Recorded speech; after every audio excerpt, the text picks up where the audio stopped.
Sorry to keep you all waiting. I was just finishing a boss battle in Final Fantasy 15. I just finished fighting Leviathan, and I paused as soon as the cutscene started, so I'm going to continue that later. But it is time for yet another live reading of One Piece. So let's go ahead and get the formalities out of the way. Good to see you, Kohagen, Ogata-san, and Ozzy. Good afternoon, and yo, peoples! Kyushu92 here, and welcome back to yet another live reading of One Piece, where I go through every single volume of One Piece until volume 82. And today we are going to be reading through volume 39 of One Piece, titled Scramble. Good to see you, Psycho, as well. I put this up in a community post for everyone. I will be doing an earlier reading of One Piece tomorrow, Lord said the same, because I want to be able to, as soon as I'm done reading that volume of One Piece, I want to go out, get my copy of Final Fantasy 16, and then have a stream later of me playing through Final Fantasy 16 as I start that whole gameplay series. So yeah. There's a lot that's going to be happening tomorrow, so I hope I see you all there. But let's go ahead and begin with today's reading. I love doing these. I love doing these so much. I really do. Hold on, let me make sure that I'm in a proper way so you guys can hear me just fine. Yes. This is a much better position. I should have moved my arm further off to the side as well, so I'm not like all the way over here, but I'm more centered right here. The Story of One Piece, Volume 39. Monkey D. Luffy started out as just a kid with a dream to become the greatest pirate in history. Stirred by the tales of pirate red-haired Shanks, Luffy vowed to become a pirate himself. That was before the enchanted devil fruit gave Luffy the power to stretch like rubber, at the cost of being unable to swim, a serious handicap for an aspiring sea dog. Undeterred, Luffy set out to sea and recruited some crewmates. Master Swordsman Zoro, Treasure Hunting Thief Nami, Lying Sharpshooter Usopp, the High-Kicking Chef Sanji, Chopper, the Walkin' Talkin' Reindeer Doctor, and the mysterious archaeologist Robin. After many adventures, the Straw Hat ship the Merry Go is less than seaworthy. In order to get it repaired, they head to Water 7, home of the best shipwrights. When told that Mary is damaged beyond repair, Luffy makes the agonizing decision to get a new ship. Furious at Luffy's decision, Usopp leaves the crew. And when Robin is linked to an assassination attempt on Mayor Iceberg, her betrayal and then desertion leave them flabbergasted. When the Straw Hats are blamed for the crime, they set out to learn the truth. But what they find out uncovers more deception. The other assassins are the agents of CP9, a covert agency working directly for the world government. Their real motive is to secure the blueprints of the Pluton, the destructive ancient weapon believed to be in Iceberg's hands. But when they come up empty-handed... Wait a minute.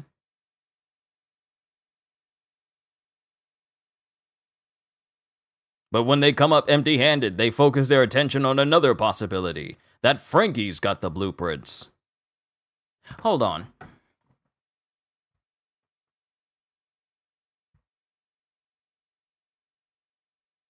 Hold on.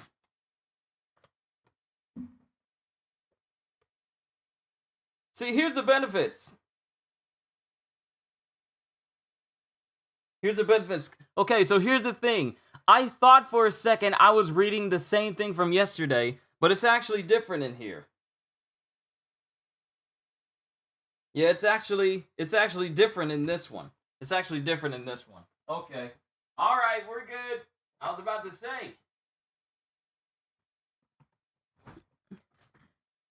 to say, am I reading the same synopsis from yesterday? But it's kind of similar because only like the last final sentence is about the same. But yeah. But when they come up empty-handed, they focus their attention on another possibility, that Frankie's got the blueprints. So, we're going to be going through chapters 368 all the way down to 377, beginning with chapter 368, Sea Train Battle Game. Miss Golden Week's Big Plan, A Baroque Reunion Volume 8, The Fall to Vacation Island.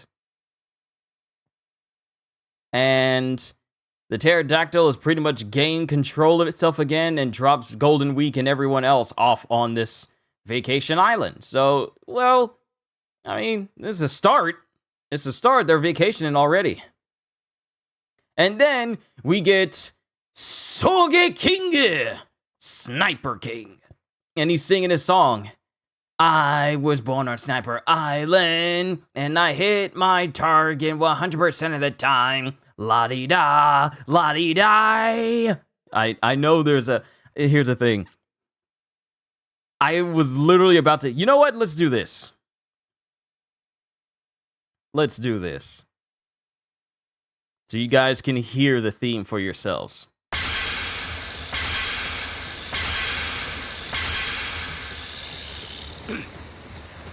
私の名はソゲキング。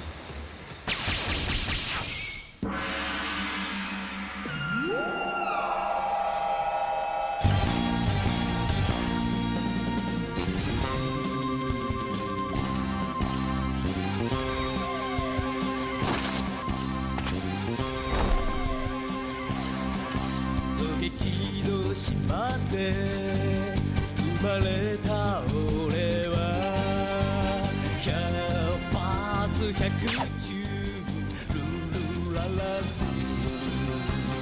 ネズミの目の前のランクオンお前のファイトを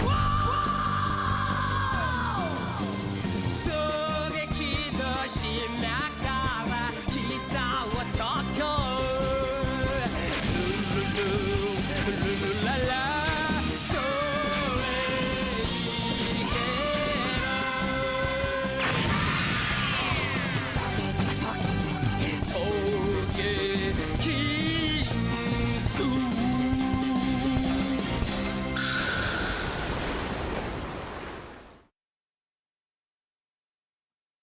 And there we go.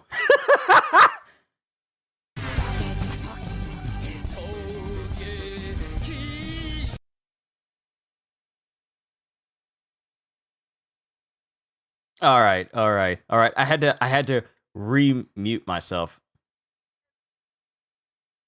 I had to remute it so it wouldn't play it again.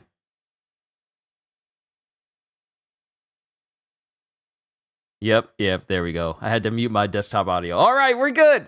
So that's basically the theme song that Soge King is singing right now. And then it gets to Frankie and Sanji.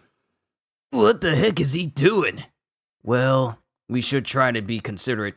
Is Sanji going, what the heck is he doing? Well, we should try to be considerate of his feelings. Hey, get over here! Oh, sure.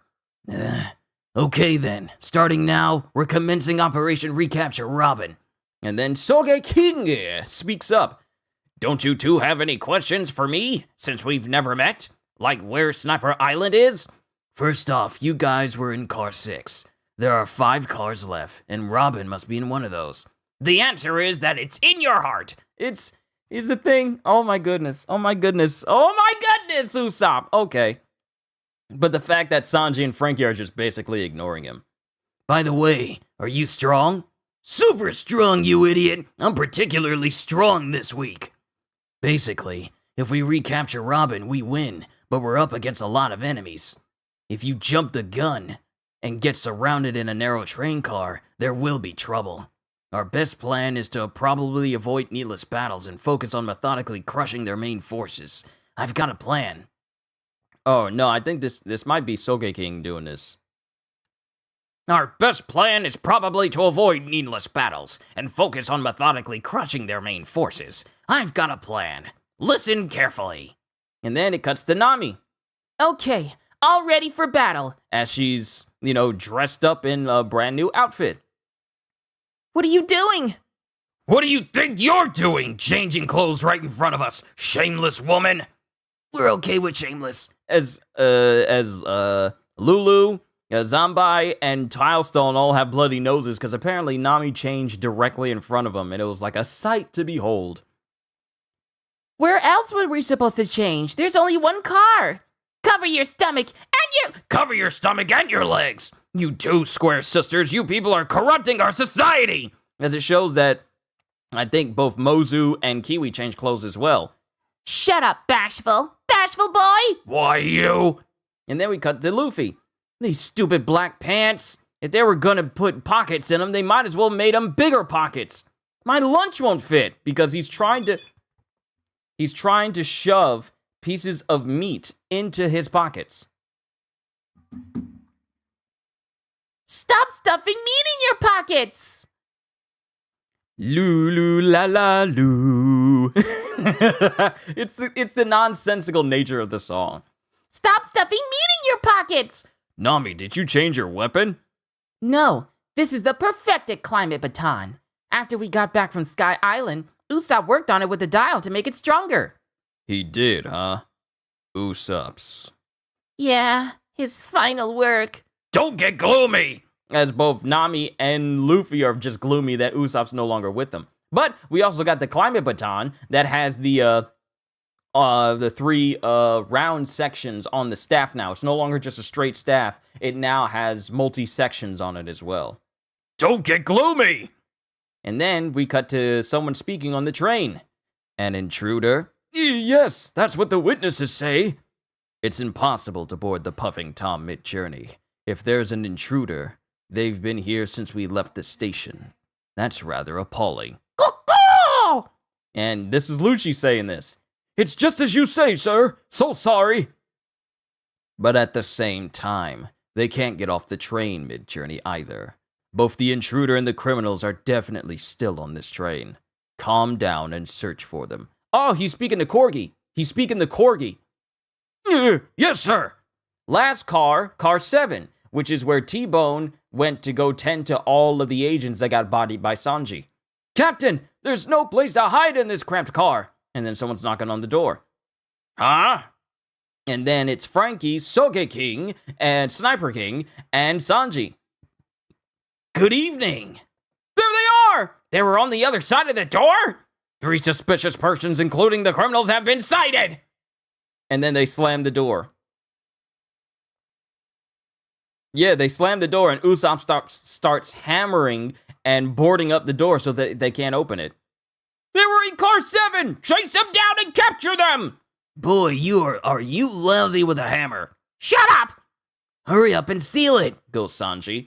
The criminals have been spotted in the last car! Ah! They started shooting! Capture that Frankie criminal alive! He's got nowhere to run. Apprehend him cautiously! Dang, the door won't open! Stop shooting! We don't want to kill them! All troops secure the last car! Dang it, open the door! Surrender! And then Captain T-Bone walks up and he unsheaths his sword. Captain T-Bone! Out of the way, men. I hate crooked fighting. Right angle flash! Bone Sawyer! And he slashes and cuts apart the entire door and its support in one clean stroke. Well, a couple of clean strokes. And it just falls off. But Sanji, Frankie, and Sogeking are not there. Charge! Huh? They're not here. The enemies are in the last car! On the roof? And then on the roof? And then T-Bone climbs up. And he sees them all running. He sees them all running towards the front end of the cars. And then T-Bone realizes, no, they couldn't have. Men, retreat to the forward cars! This is a trap! A trap? Hey, what's this? We can't retreat! The door's shut! Who did that?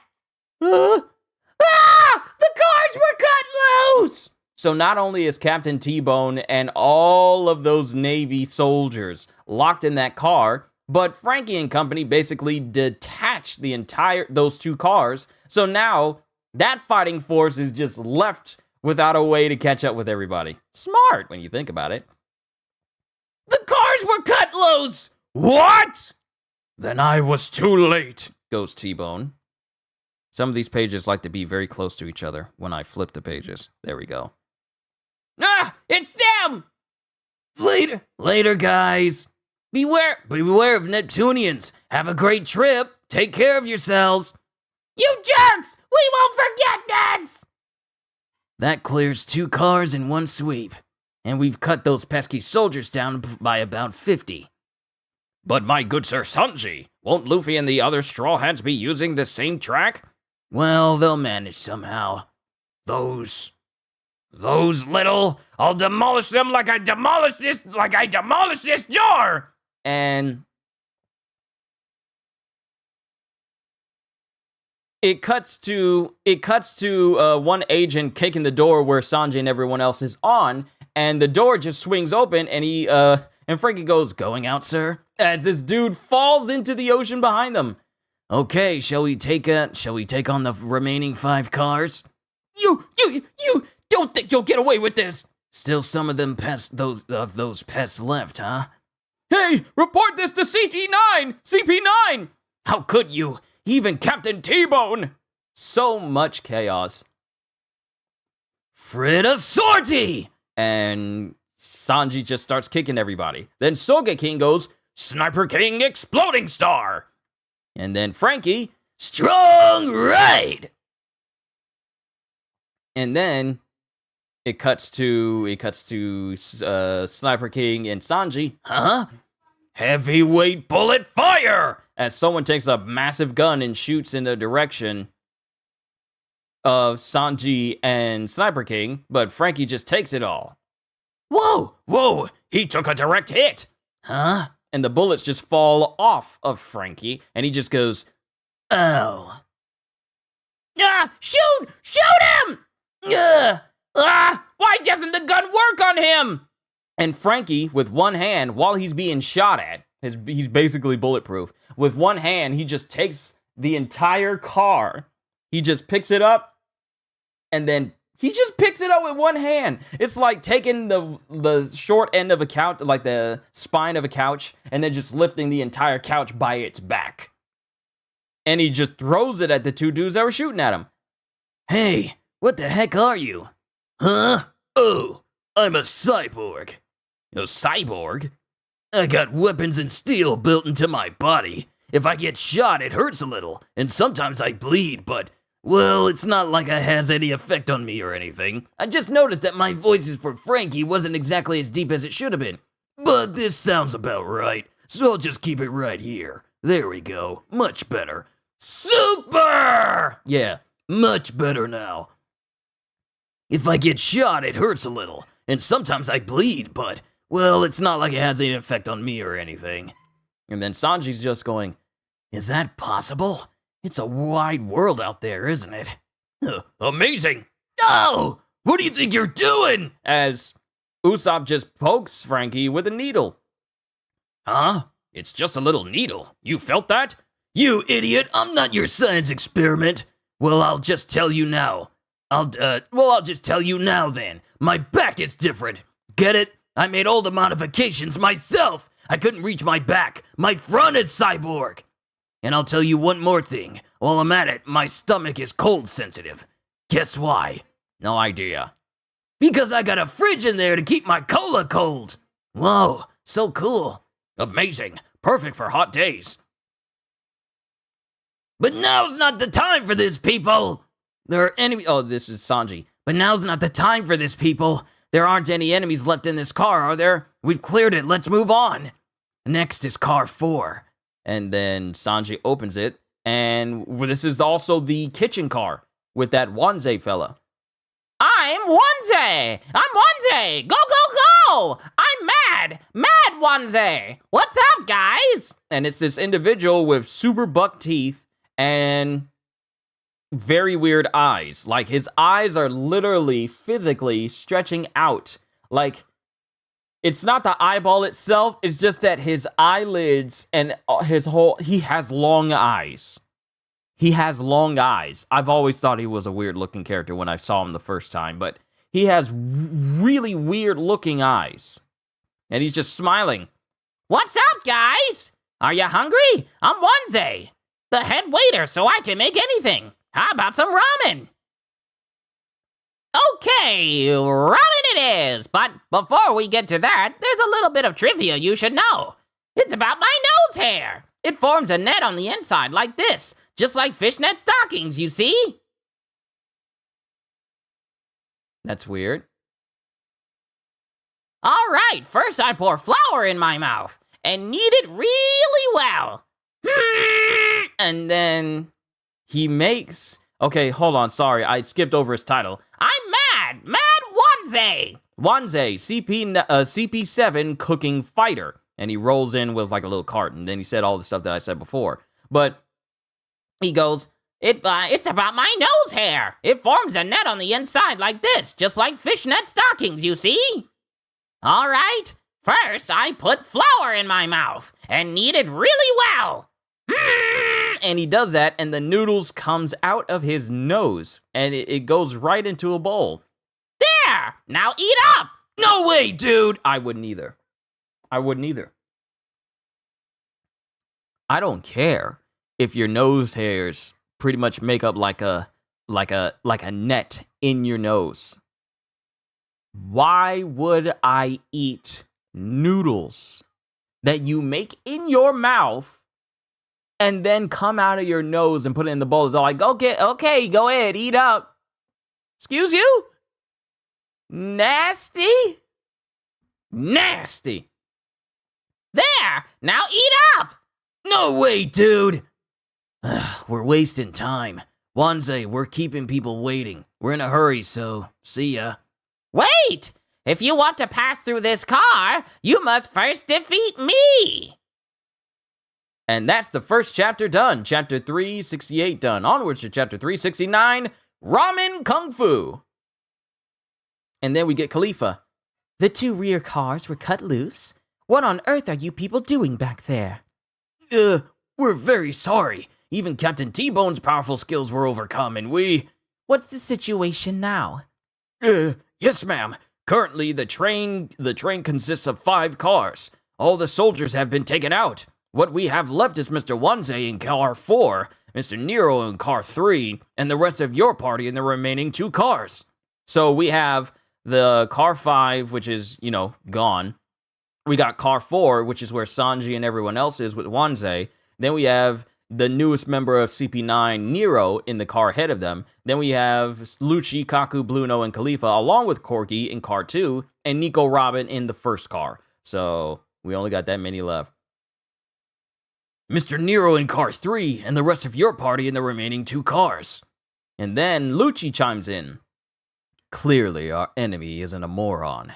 However, practically speaking, if anything about this situation is an inconvenience to us, it's only the fact that Frankie is loose. Our duty is to deliver Frankie and Nico Robin to Annie's lobby, nothing more. Other than that, it doesn't matter who gets it on our side. It won't interfere with our mission. Have you seen the enemy? Yes, first there are the 2 we captured, although one of them is wearing a strange mask. Then there's a blonde guy I've never seen before, wearing a suit, for a total of 3 enemies. He's probably one of the Straw Hats, like the Long-Nosed Man. I assume their objective is, of course, to recapture Nico Robin, and Frankie is helping them. Lucci, shall I guard Nico Robin? That won't be necessary. Just concentrate on capturing Frankie again. No matter how hard they try to retake Nico Robin, they'll never be able to do it. And then it cuts back to Sanji and everyone with Wanzai. You're planning to stop us? I'll stop you! Go, go, go! As Wanzai takes off his jacket, and he has like a pair of skates on. I'm on train escort duty. In the case of an almost unthinkable attack like this one, that is why I am here. If you want to free the criminal, you'll have to defeat my Ramen Kung Fu! Ramen Kung Fu, goes Sogeking. Ramen Kung Fu! And then Wanzai is just making fun of Sogeking. You jerk! Don't mock me! Don't take the bait, you idiot! That's exactly what he wants you to do! Go, go, go! How was it? How was my idiot imitation? This guy never holds still. And then it cuts to Frankie, whose arm kind of dislocates, and he just shoots right past Wanzai and even hits a piece of his big old hair. Huh? That bullet skimmed right by him, but his expression hasn't changed a bit. How can he be so calm? Because Wanzai's face has not left the same, it still holds the same expression on his face. It's like that all the time. I thought my heart was going to jump right out of my... You were startled? Your face is so confusing. Quit it! I'll handle this, screwball. Hold it, as Sanji walks up. If we get caught up in his game like you guys are doing, it'll just waste time. I'll take care of him quickly. See, what really annoys me is the fact that you go around acting like that, then you call yourself a cook. And then Wanze just looks around like, I'm talking to you! And then he tries to hit Wanze, but he dodges out of the way. Now you're getting caught up in his game. And then Wanze dodges him. Look, he dodged Sanji's kick easily. What's with that calm expression? I thought I was going to die. Wait, you were startled? Deja vu, we need to break the cycle.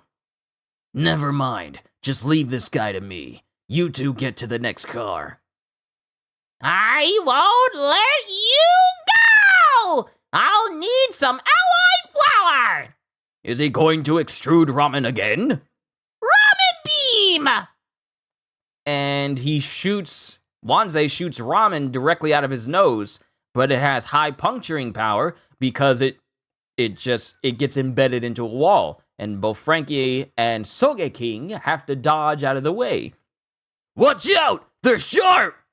Stop that! Whoopsie! And then Wanze jumps over Sanji. If you guys want to see what I'm reading, you need to go to the official site on Viz or go to Manga Plus to keep up with me. But as I always say, support the official release. But Wanze dodges from Sanji's kick again. We'll go around from the top. Right. Good luck. Okay. Good luck, Mr. Sanji. And both Frankie and, Sogeking go up to the roof. Go! They escaped me, but that's pointless anyway. In the next car, Nero is waiting for them. He may be a newbie, but he's CP9, just an honorable killer. They're gonna die, you know. Nero just loves killing. Go! And then Sanji continues to fight Wanze. Flanche Flare! Whoopsie! And then he bounces around the room. How many times do I have to tell you? I'm in a hurry. Well then, here I go! Ramen Kung Fu Noodle Slicer! And the skates on Wanze just catch on fire as he tries to hit Sanji with Fire Skate Blades! And in the process of him doing this attack, he winds up cutting straight through almost all of his own utensils in the entire kitchen. Oh, he's just disrespecting the sanctuary of a cook right now.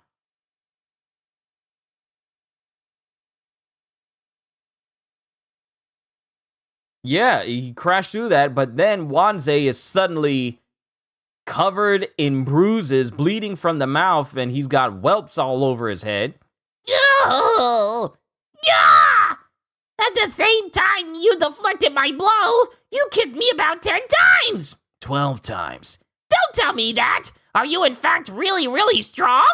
You're not just as good as you think you are. You're just not as good as you think you are. That's all.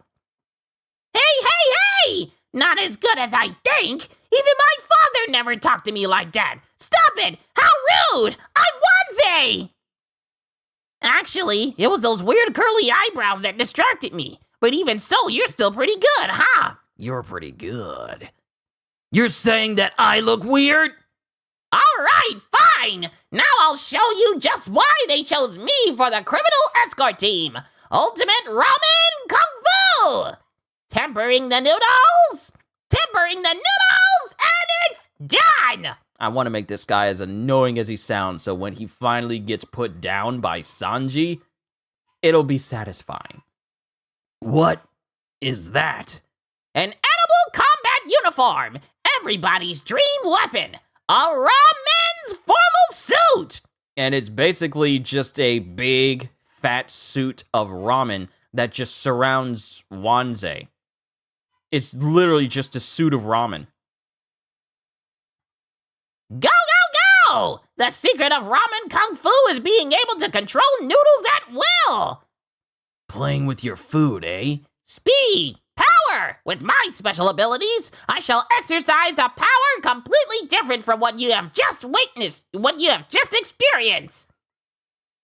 Quit yakking and bring it. I'm gonna make you eat all those noodles, so you better be hungry.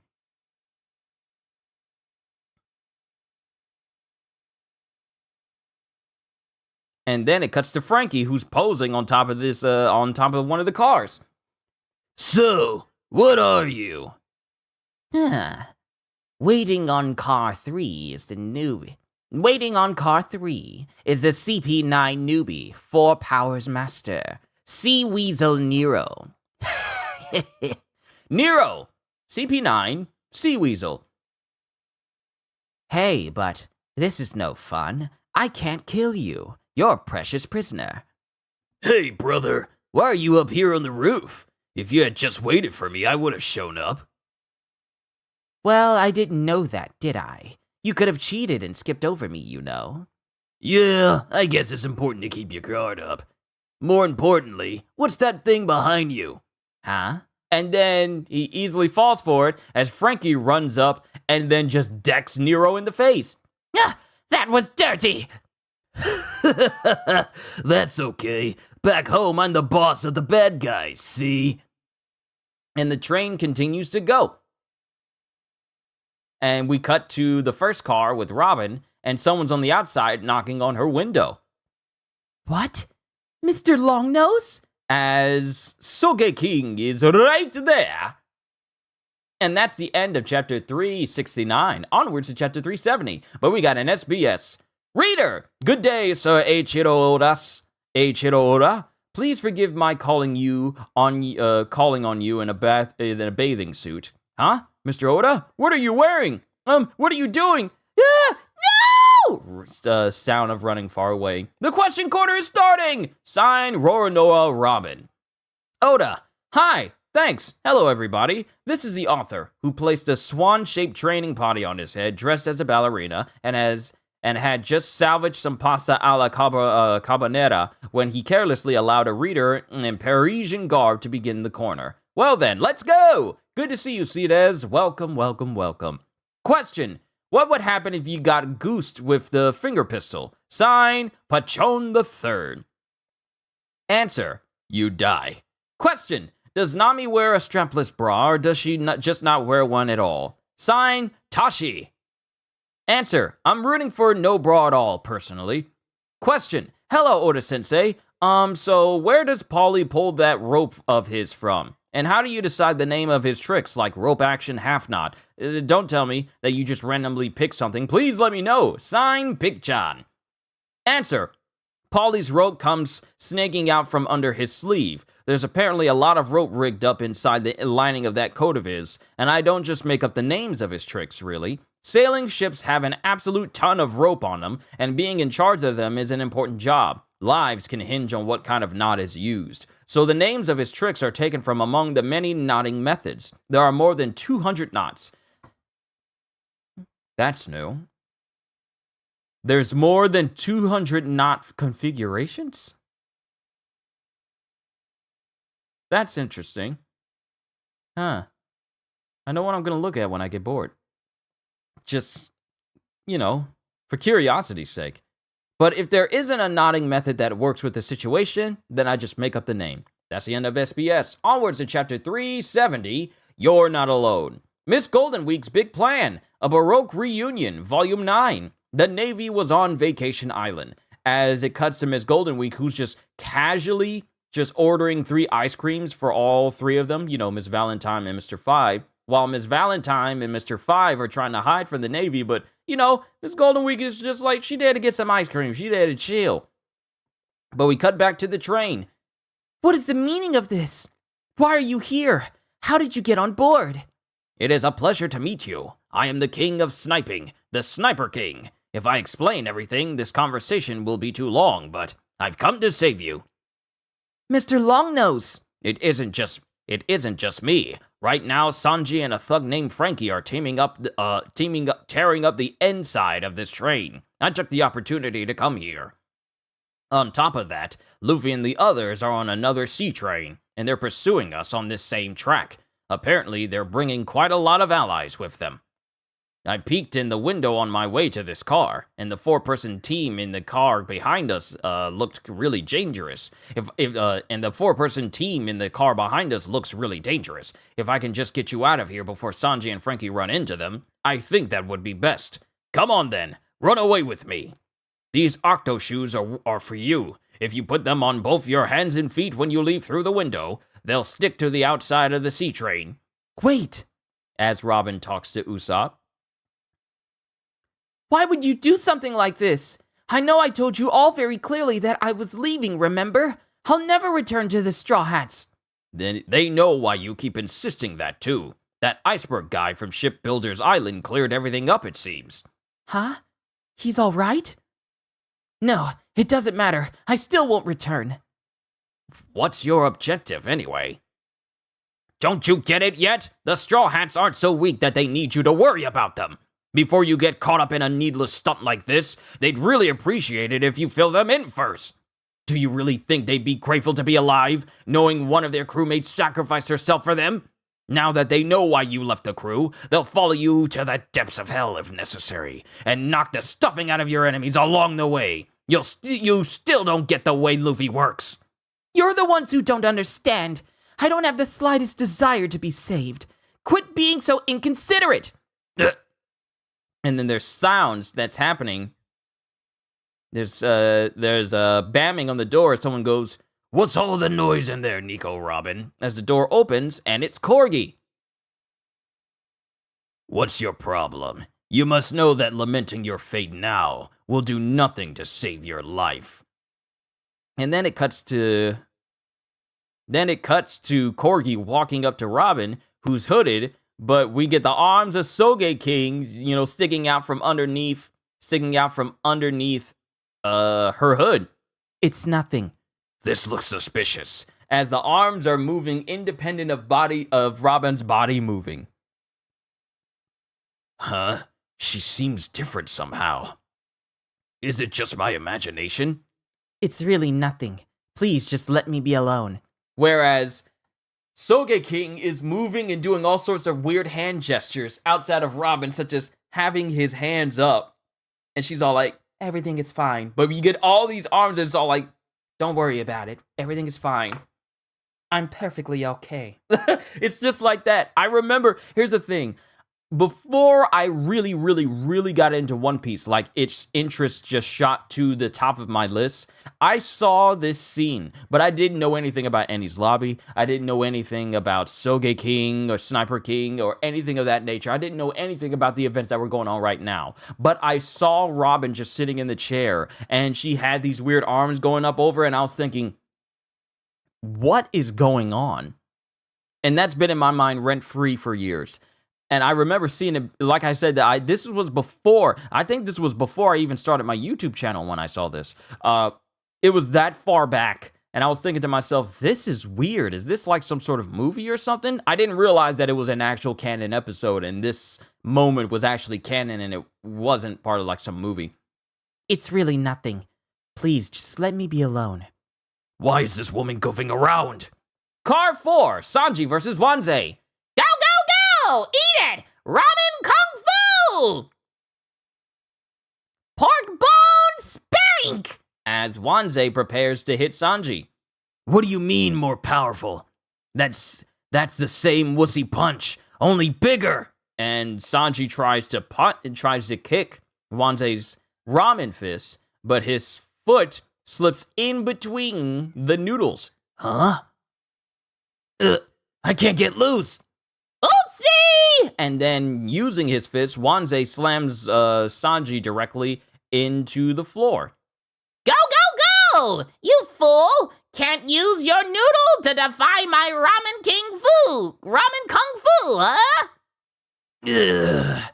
What a sight! What a sight you are! An arm and a leg buried in ramen! That's what you deserve for beating me black and blue back there!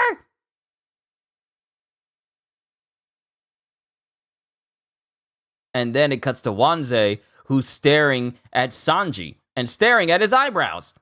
Why are your spiral eyebrows so hypnotizing? I'll never forgive you! as he slams Sanji into the ground again. Ugh, dang, I can't put up a fight in this position. And then it cuts to the Wanze, who starts to leap on top of Sanji Soul Man Pasta Press! and lands on Sanji. Go, go, go! Feeling like a wet noodle because you underestimated my power, you fool? I am mad, quite mad, and this is my ramen kung fu! And then it's just Sanji laying on the floor. Ugh, I finally got free. To think that attacking you gets me buried in ramen. Guess I can't touch that ramen then, can I? Okay, now I'm going to fight like a madman! Ramen and pot sticker combo! Super slap! And he stretches his ramen arms and then causes it to slam together in order to hit Sanji, but he dodges out of the way. So there's only one place I can aim for, eh? And then it cuts to Sanji. Who's right in front of Wanze. Escalope! Ramen beam! And Wanze, because he was aiming for Wanze's head, but Wanze just basically shoots a whole bunch of ramen out of his nose towards Sanji. And remember, the same ramen beam attack has enough piercing power to go through walls and doors. And he hits Sanji full force with it. Go, go, go! I have no blind spots! You know, I've been watching you for a while now, and you only fight with kicks, huh? If you can't kick, you're useless! Ugh. Go, go, go! Useless! Useless! No matter what you do, you'll just get buried in my suit! Go on! Try to counter this! Ramen Kung Fu! Multi-noodle spank!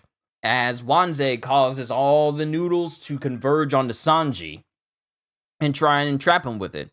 Huh? And then Sanji actually shows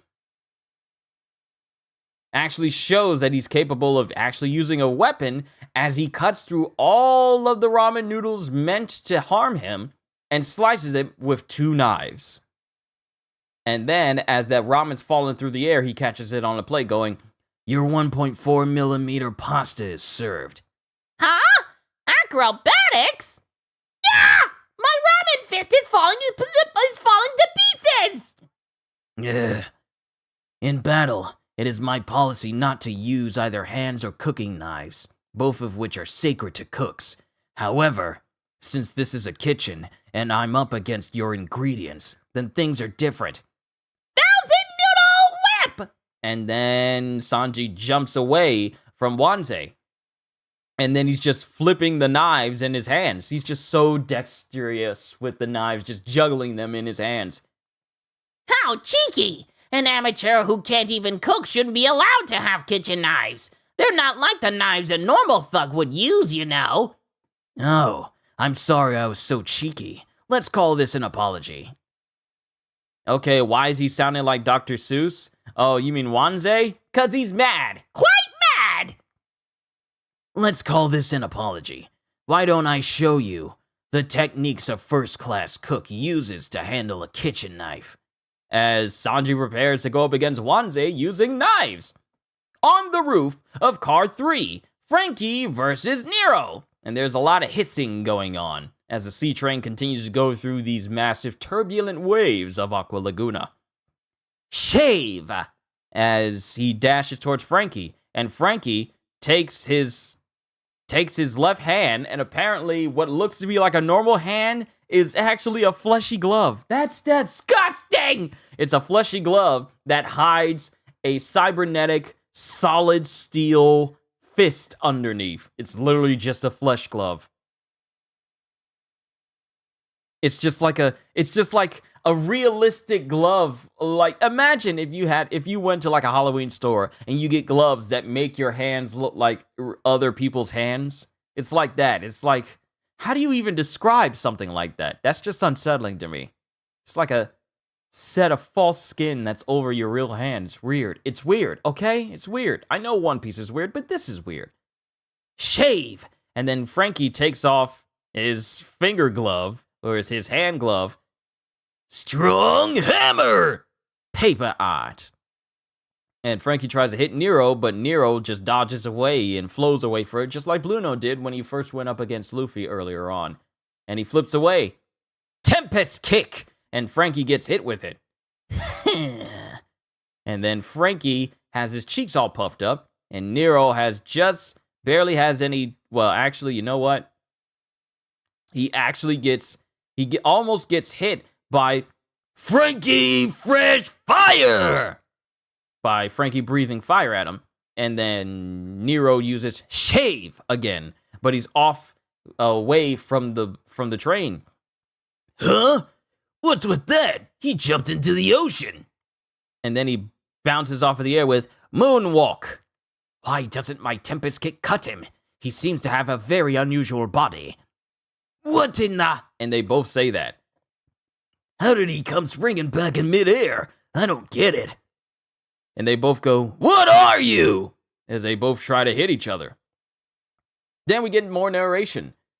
This Puffing Tom will arrive at Ennie's lobby, the entryway to the government, in 20 minutes. We got 20 minutes before we get to Ennie's lobby. But that's the end of chapter 370. Onwards to chapter 371. How many chapters do I have? 377. All right, we're making good time. We're making good enough time.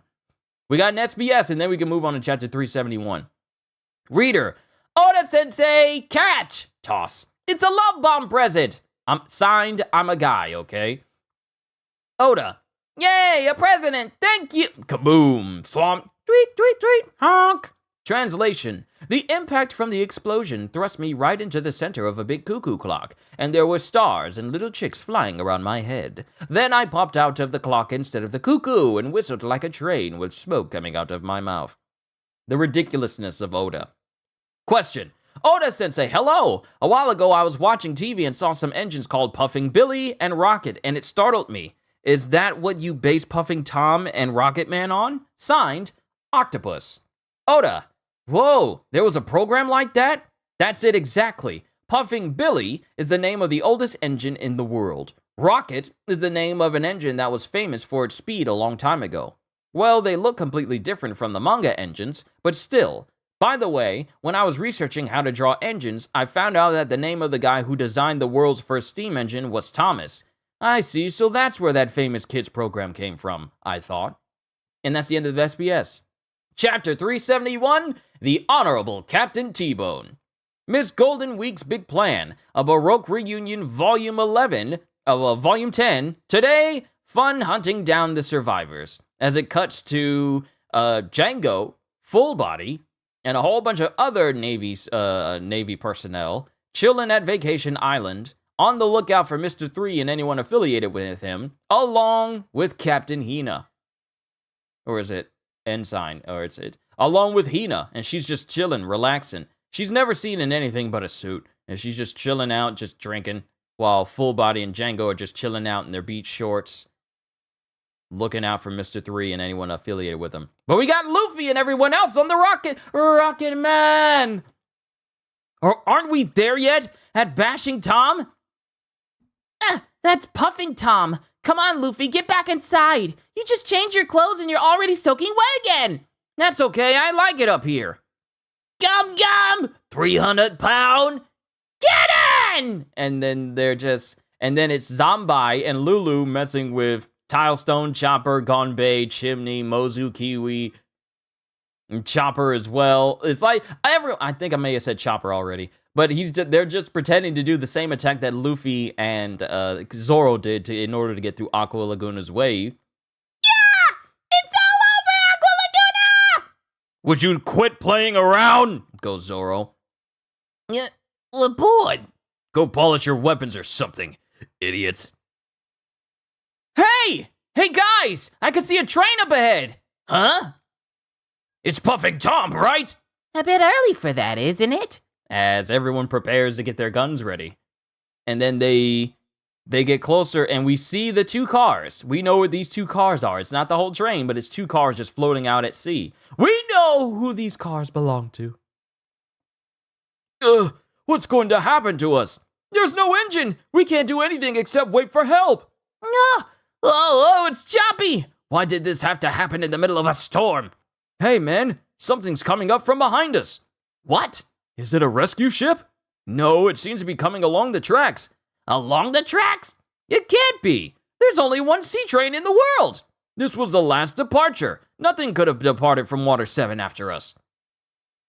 And remember, Rocket Man is also called a runaway sea train. And remember, in one previous chapter, Kokoro basically said that we're at a speed where even I can't slow it down. So they ain't got no brakes. They ain't got no brakes, and they're running at full tilt. They're runaway sea train on the same tracks as someone who's already stopped. You can't stop this runaway sea train. It's unstable. I'm just saying, things may not turn out well. What is that thing? And then Zombie, hey, that's the sea train, but there's no engines. It's just a couple of cars, and they're stopped. What? What's going on? You mean they've been cut loose? Sanji, Usopp might be aboard! Bro Frankie, too! This isn't good. If we keep going like this, we'll run into them. Old lady, how are the brakes on this thing? Oh, you know, they can't possibly work. You'll just have to figure out something else!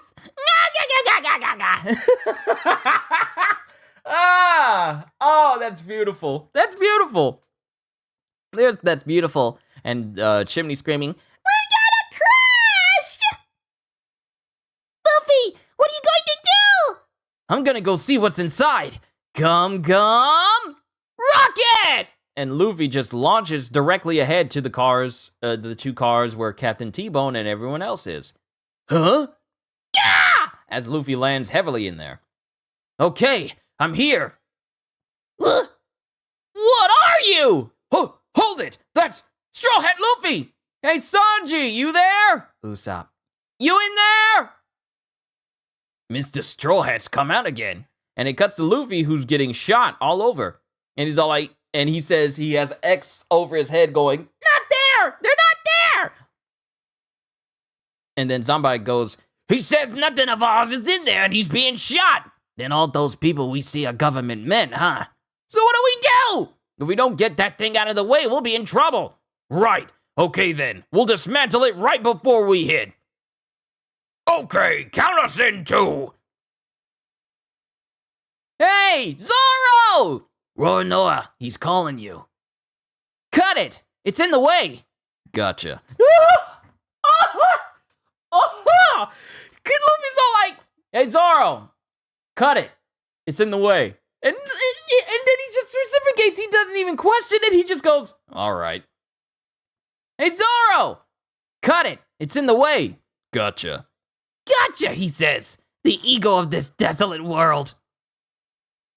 Cut it in 2. 2-sword style.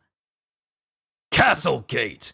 And to the utter shock of literally every person on board those 2 cars, Zoro cuts both of those cars apart, causing them both to split evenly, and then rise up in the air as the Rocket Man shoots forward. So nonchalant. How come we don't have this attack in the Pirate Warriors game? How come we don't got Castle Gate? How come we don't have this attack? I'm upset that we don't. And everyone just goes, "Ah!"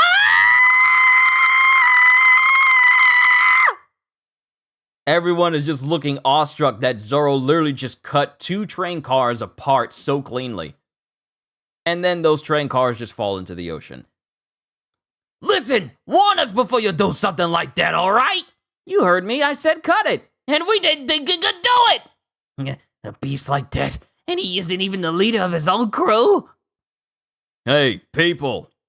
And Zoro puts his bandana on. It's not over yet. Huh? Ah! Hey guys, look up ahead! A Neptunian cut clean in half! It's 5 times the size of that train!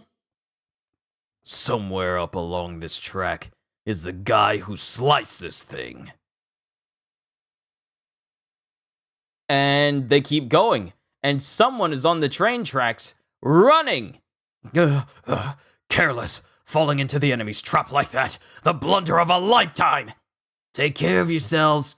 I have to chase the sea train. If the criminals I was supposed to be guarding were to be loosed once again upon the world, how much blood, how many tears will be shed in this fleeting life, this world full of inequalities. I must show them that there is justice, and it will be extended to the citizens, even if these hands and these feet are shorn off by the rough waves. And it's T-Bone. Good lord. I knew that this dude was for the people, but I didn't know he went this hard for him. I knew he was like one of the more morally adjusted people, but I didn't realize that he was that into it. And your boy is running across the tracks to try and catch up to the sea train, which is traveling at full speed, and he's been cutting apart Neptunians along the way while he's still trying to run after it. Okay, T-Bone. Okay, my goodness. Okay, T-Bone.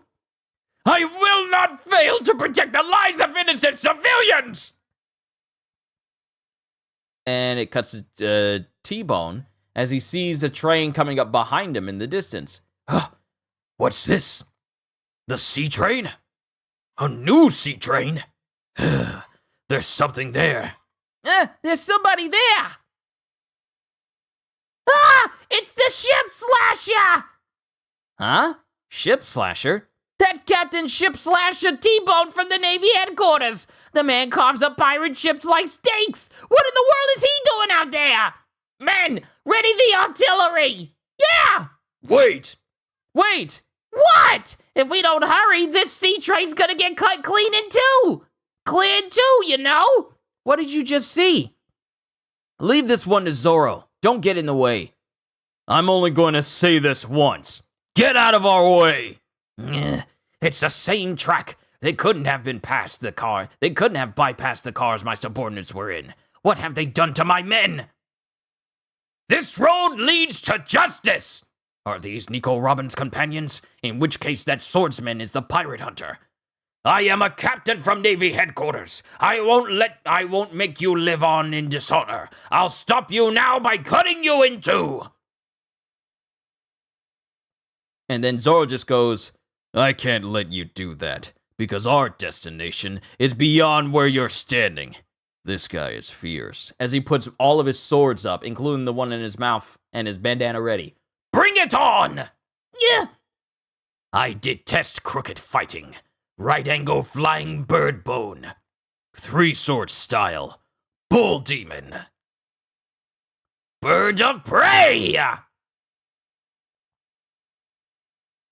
Huh?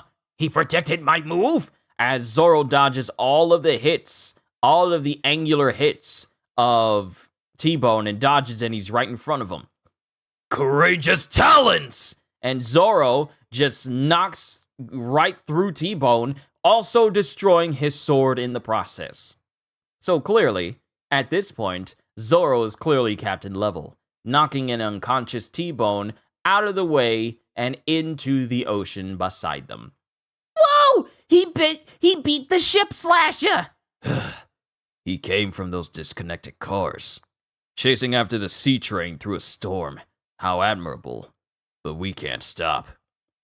I'm sure your burden of justice is heavy, but we're carrying some burdens of our own. As Zoro takes off the bandana from his head. Hurry! Captain T-Bone flew into the ocean and he's in danger! Maybe he got hit. No, this is the captain we're talking about. That train should have been cut in two. So that's what Sanji and the others left behind. We must be getting really close, huh? All right, go, Rocket Man! The enemy's close! We're gonna send that pigeon guy flying! Yeah! And that is the end of chapter 371. We got an SBS, and then we can move on to 372. Question. Pass the soy sauce, will you? Friend of, pass the salt, will you? Oda. Oh, sure. Here you go. Question. Please tell me what Michael and Hoikel from the back alleys look like. It's been bugging me so much that I can't get up in the morning. Signed, Sanji Boy. Love. Answer. So people really did wonder about these guys. I got a lot of questions like this. Well, sure, they're so bad Lulu and Tilestone were convinced they were the assassins who went after Iceberg. Michael and Hoikel, prepare yourselves. Then, Michael and Hoikel, prepare yourselves. Then take a look at these two delinquents affiliated with a certain gang. Water 7 Back Alley Elementary School 6th grade group 5, age 12. Left, Michael. Right, Hoikel. In 6 years, they've been sent to the counselor 620 times. They've broken a total of 997 school windows. Their record includes reckless bull riding, shoplifting from the supermarket, etc. Their motto, super! Their idol, Frankie. They respect Paulie too. Question. And they're just basically kids. They're just basically kids. Question. Oda Sensei, hello! I found another item in your Bird's Name series. It's Mozu, right? Signed, Mai. P.S. Twice in a row I meant to write strange, and twice in a row I end up writing love instead. Who do you think we can blame for that? Yourself. Answer. First off, you wrote love because you haven't practiced your kanji enough. Being serious here. And Mozu is definitely the name of a bird, but kiwi is also a bird. There's a fruit that looks like the kiwi bird called a kiwi fruit. And just to remind you, kiwi is the one with the frizzy fro, and Mozu is the one with the straight-ended fro. That's the end of SBS. Chapter 372, Plastic Surgery. Miss Golden Week's Plan, a Baroque Reunion, Volume 11. Mr. 2, an expert at breaking out of prison. As it shows Mr. 2 and his bounty, 32 million berries. And Golden Week, Valentine, and Mr. 5 are all looking at his wanted poster as they're still on Vacation Island. The battle on the roof of Puffing Tom. Frankie versus Nero. Tempest Kick. Line! Star Shield! As Frankie's left arm stretches into like a buckler type shape. What is with this guy's body? It's like he's not even human at all. And then it cuts to Frankie, who's breathing in deeply as Nero goes, firing again, Master Nail Gun! As instead of fire, he spits out nails. Nails? Moonwalk! And he jumps out of the way in different directions. Flying again, eh? This is going nowhere. Sorry, but I haven't mastered the finger pistol method yet, so I'll be using some props to help me out. As he takes out pistols from his back pocket. All right, I'll grab this chance to go to the next car. Hey, you just hold it right there. I can't give this guy an opening. Just kidding. You fell for it. Beans left. And then Nero's not in front of Frankie anymore, but behind him. Huh? Too bad. I thought you might do something like that. I've already got you all figured out. And he shoots Frankie directly in the back. Because remember earlier, Frankie said that his back was unprotected. He was a cyborg only in the front alone. And he just gets straight up shot in the back. It worked. I found your weak point. Why, you little... Why, you little... And then Frankie's finger bends backwards to turn into like a barrel. Ouchie finger! Shave! Dang it. He spotted my weak side. Tempest Kick! And then Frankie dodges downwards in order to keep from getting cut in his back. Tempest Kick! As Frankie continues to dodge Nero over and over. Ugh, he grazed me. The dude's light on his feet. Now it's just a matter of time, isn't it? Don't get cocky. If I do this, my weak point disappears. Frankie invincible! And then Frankie just lies on his back. I suppose you could say that, yeah. Hey, Weasel Dude, you sure have terrible luck. You made me mad, and this week I'm super duper. Brother, have you ever heard of the monster they called a centaur? That's the one with the body of a horse, right? What about it? Mutate! And then Frankie poses, and then he puts his arms out, and then Frankie, his legs hiss and they split as his legs go separate from each other and move forward. Frankie Centaur! As Frankie's legs stretch forward. So, like, his legs split down the side. His legs split down the side, and they stretch out in front of him. I've noticed that I was getting kind of lax, just be like, his legs stretch down the side. No, his legs stretch down the side, split down the side, and they stretch out in front of him. So he has, like, basically 4 legs, but it's... The only thing is, he says Frankie Centaur, but his body part is on the back half of the legs, instead of it being on the front part of the legs. Frankie Centaur! Yeah, you've got it backwards. Save your criticism for after you've witnessed the power of this attack. So it's weird. It's weird. He's just... what, he's just a half cyborg? It's not his entire body, it's just his legs. His legs split, and then they stretch forward, so that the front half of his legs is right there, and the back half of his legs is in the back, and they can move independently of one another, but he calls it Centaur, even though the body half is on the back legs, instead of it being near the front, like you would normally see with a Centaur. So, I don't think he fully understands how that works. Then again, I can understand why it wouldn't work that way, because he did do all of his cybernetic enhancements on his front. So, of course, everything would just work for him to be able to reach and mess with, which is why I can't go behind him, because that would mean he would have to work on behind him, and, you know, that's his weak point. So it's... The man is cutting corners, okay? But now we cut back to Wanze. What am I, an onion? Darn you, you're just a cheeky little criminal, but my ramen fits are gone. Car 4, Sanji versus Wanze. What happened to all that ramen kung fu fighting spirit you had a while ago? Just admit I beat you and let me through. Admit that? Me?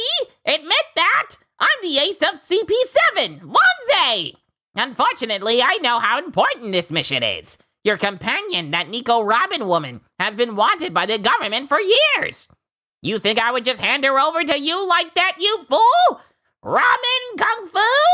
Noodle Nail Dropout! As it cuts to Wanze, who attempts to drop directly onto Sanji while trying to skewer him with ramen. And then Sanji just cuts through all of this ramen effortlessly. With onions first, you cut off the roots and the stems, taking care not to bruise the flesh. Ah! Stop! Get away from me! Each cut should expose a clear, lustrous surface. Ramen beam! And he attempts to hit Sanji, but Sanji winds up cutting through all of Wanze's suit with, you know what? Hold on, let me look this word up. I told y'all that Sanji's... How do you say this word?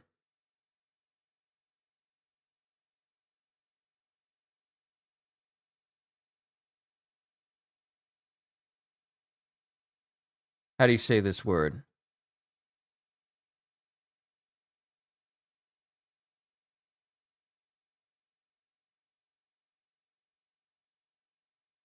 Okay, I think we got it.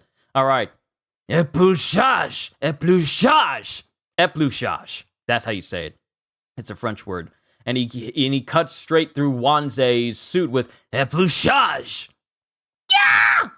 If even the mere peeling of the onion is performed without love, the dish will be ruined. As it shows just like a little bit of blood on Sanji's cheek. Just a little bit. And then Wanze falls to the ground. Yeah! I've been cut! Huh? I wasn't cut. And then Sanji puts the knives back into their into the holders. Like, I don't know the proper name for it. The kitchen knives back into their like holding area. Kitchen knives aren't swords. They're not for cutting people. However, now that you've lost your armor, you should assess the situation and Knife throw! As Wanze attempts to throw knives at Sanji. Why you little? Kick away, Luel. Kick low. What? Oh, come on, Sanji. Stop saying these names that I don't know how to say. I'm learning. First, we learned épluchage. Épluchage. Épluchage. And then...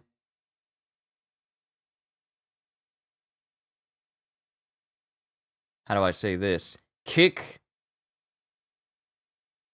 How do you pronounce it?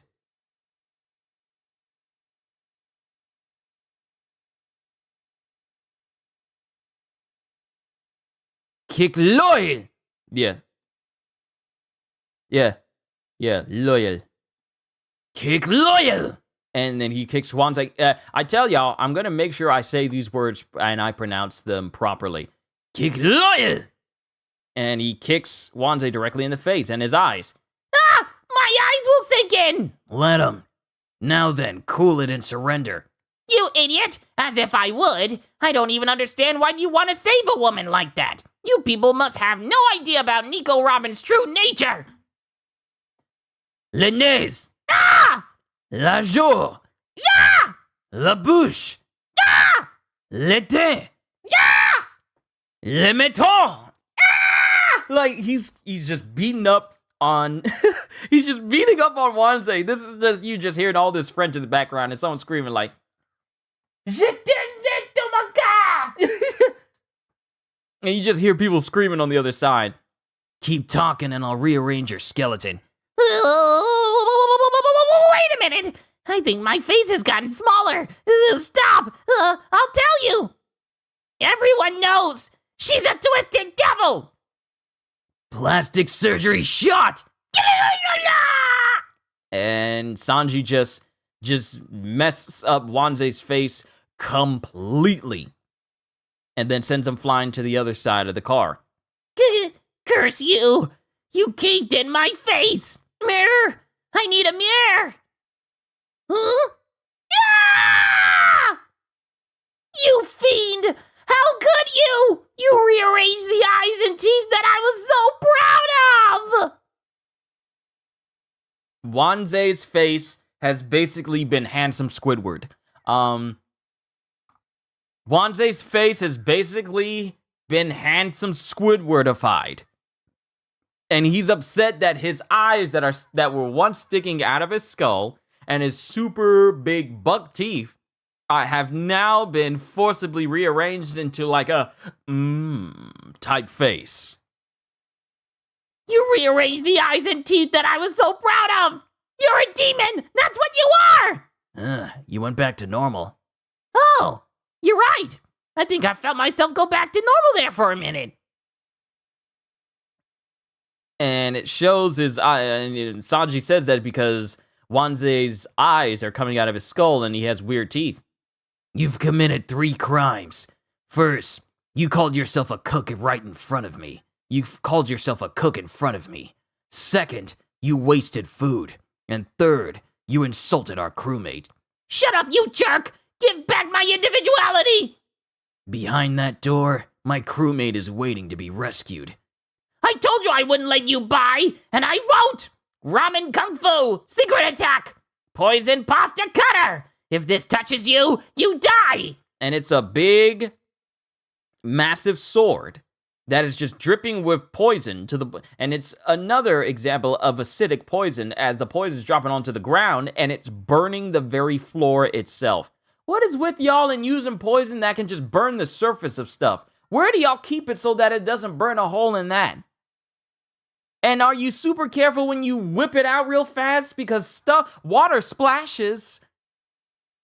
Poison is watery, it splashes. How do you avoid just like, I told you I won't let you pass! if you whip something that fast, water's just gonna fall because you move too quickly. Water displacement is real. How? Okay. Go, go, go! That woman even managed to fool you people, didn't she? Every one of you. She's a serial liar. She's living in a world of darkness even at this moment. She's a terrible woman. I'll take your life now. Yeah! 3 point.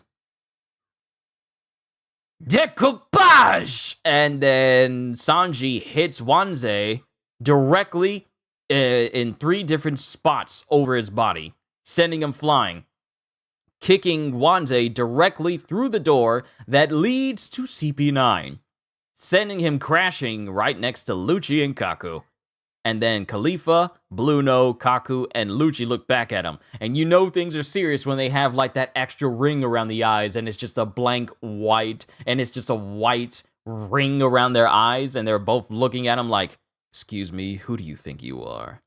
And that's the end of chapter 372. No SBS. Onwards to chapter 373, Necessary Evil. And before we get started, there's an annoying security tab.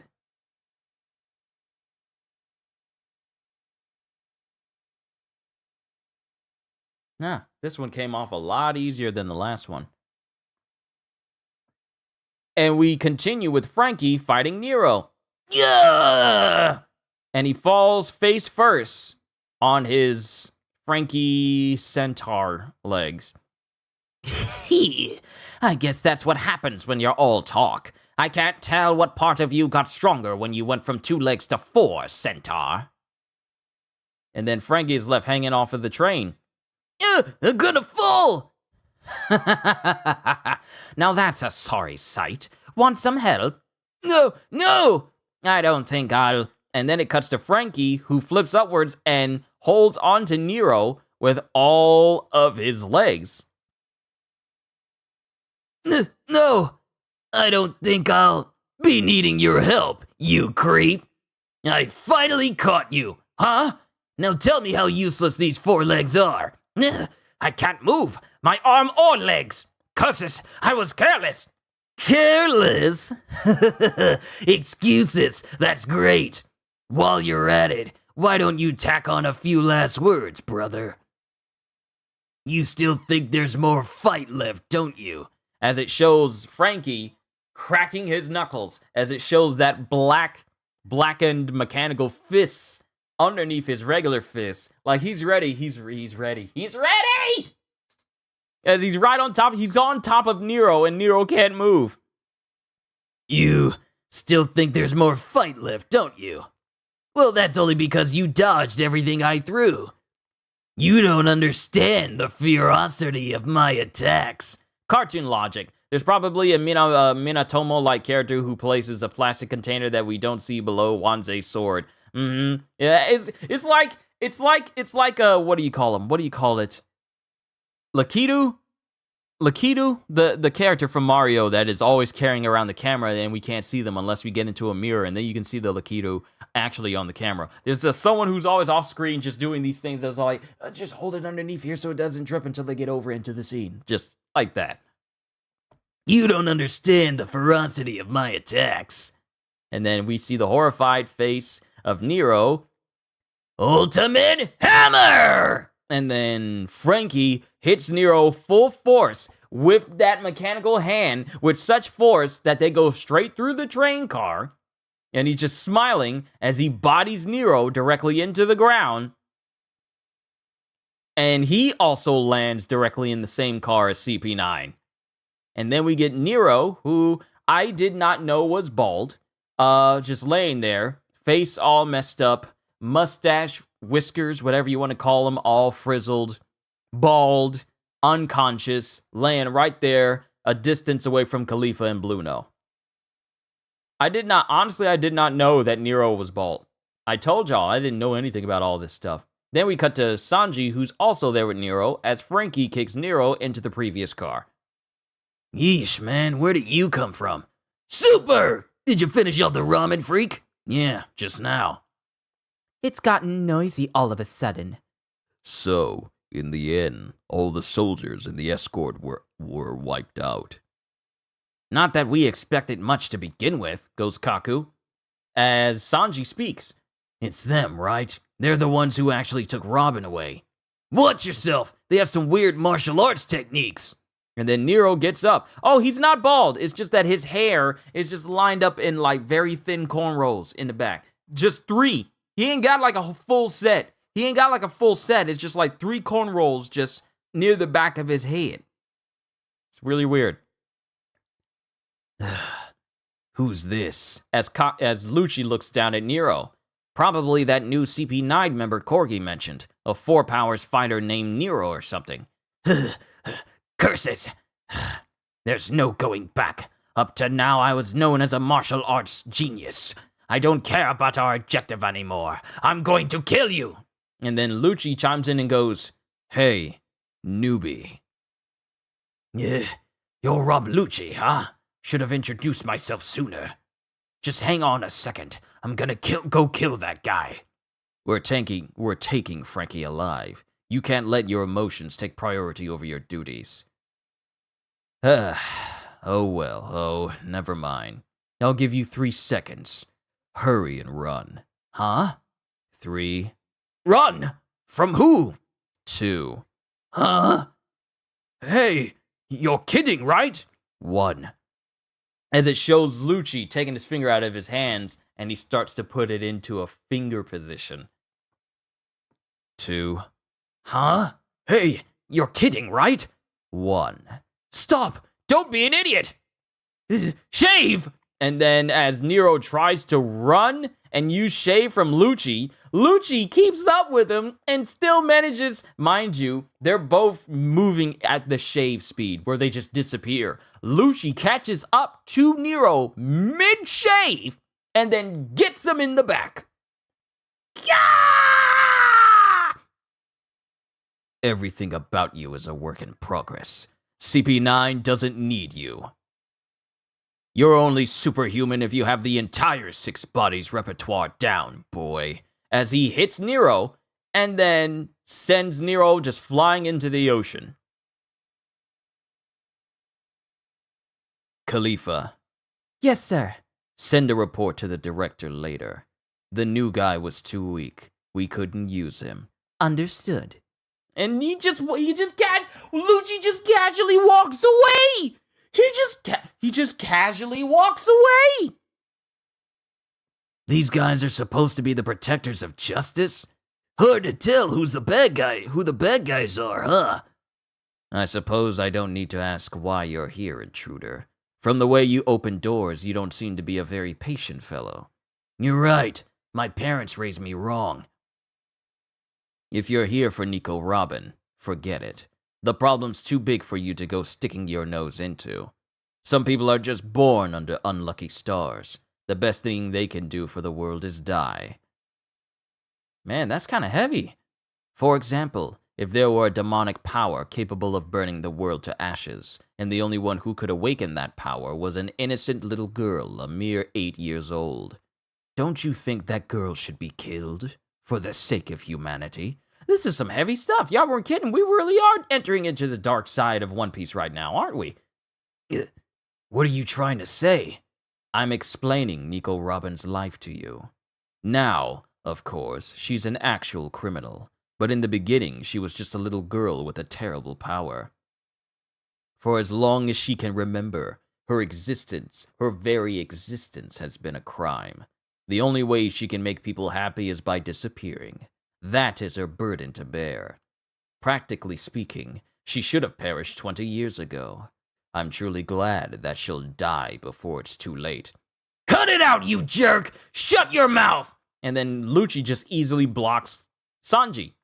However, before her demise, the government will probably spend many years rigging out all of Nico Robin's knowledge, experience, and intelligence.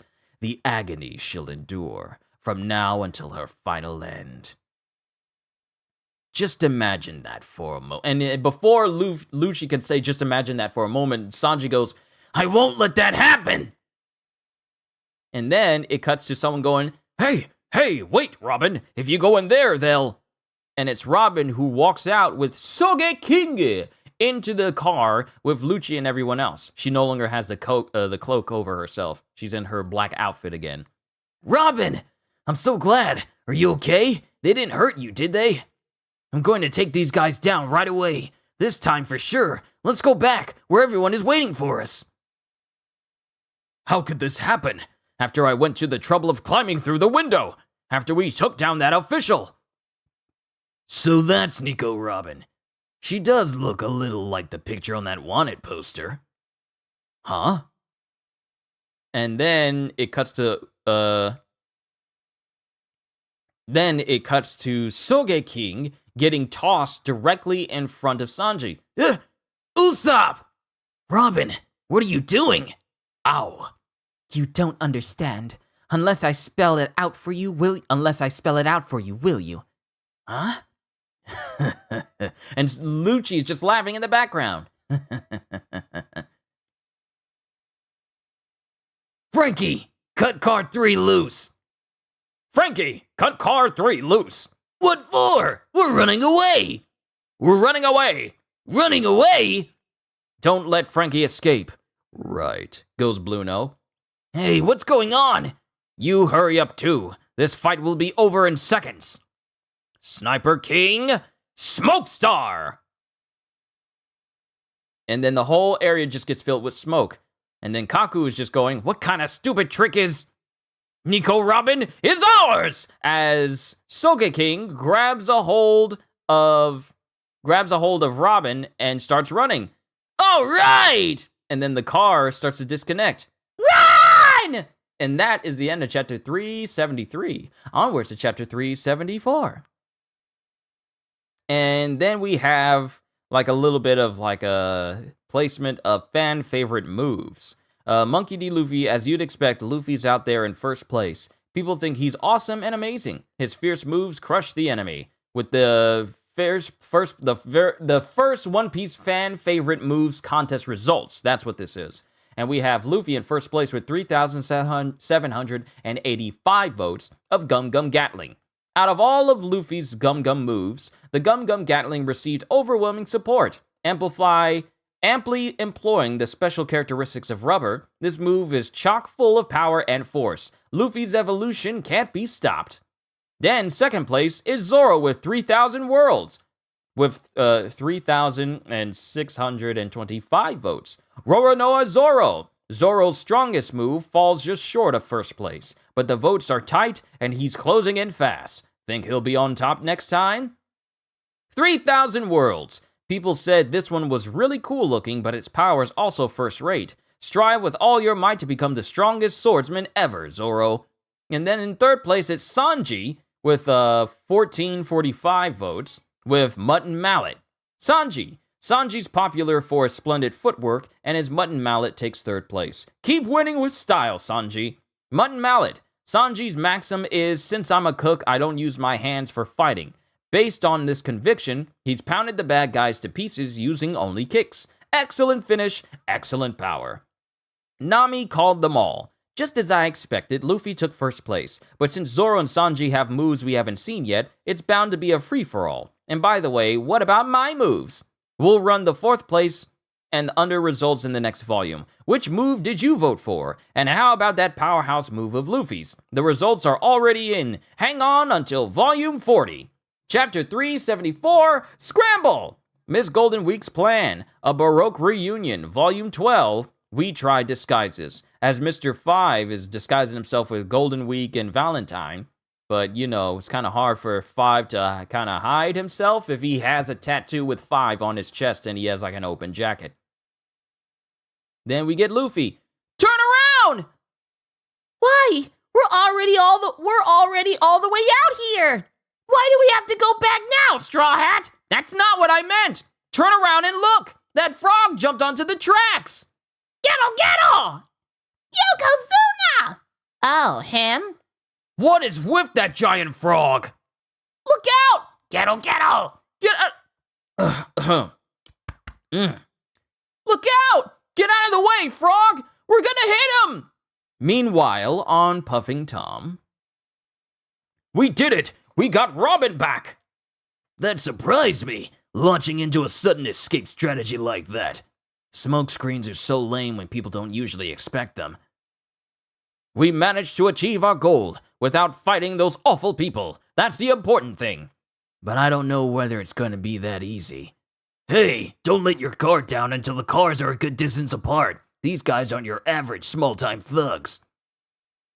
And then it cuts to the train car that they supposedly tried to escape with, gets wrapped up in thorny whips. What's that? A thorn whip? I got it. Bluno. Yeah. As Khalifa and Bluno are holding on to the train cars with this whip. This is a strong whip to be holding on to an entire section of train cars. Are they going to cross over here on that? Quick, cut the whip! And then Bluno starts pulling on it, and he forcibly pulls the train cars right back over to them. Ah! And Usopp goes, Sogeking goes flying. They pulled us back! What power? A smokescreen. That was a boring little trick. As it shows Bluno using his body and holding both train cars. Now, mind you, there were 2 other train cars attached that detached. And he's holding on to one, and the one where Lucci and everyone else is, and he's forcibly using his muscles to hold on to. He's just using his strength to hold on to both cars. Crazy strong, these people. Yeah, I was afraid that wouldn't do the job. Sniper King, guard Robin with your life. Right. Don't kill any of the Straw Hat Pirates. That was the deal we made.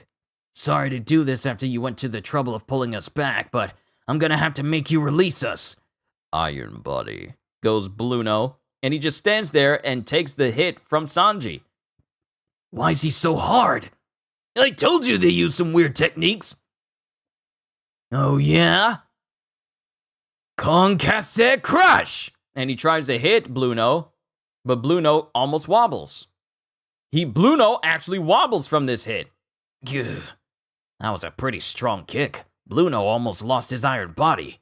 Kaku thinks to himself. Bluno, don't underestimate that guy. He doesn't have a bounty, but he's likely one of their main fighters. Robin, wait! Don't! Ocho Fleur Clutch! As it cuts to Sogeking, who's bound up by Robin in arms and being forcibly clutched by her. Gah! Usopp! And Usopp is, well, we know it's Usopp. Come on, let's stop kidding ourselves here. Usopp basically is just foaming at the mouth. Wait, why? Robin! How many times are you going to make me say it? Just leave me alone! Careful, don't get distracted. As Kaku flies right next to Sanji and kicks him in the face, sending him flying to the other side of the car. Eyebrows! Jeez, look at you all. Why do you have to be so stubborn? This is our 1 in a million chance to escape, you know? As it cuts to Frankie, who forcibly pushes the front end of the car off of its foundation and shoves it into the car with Lucci and everyone else.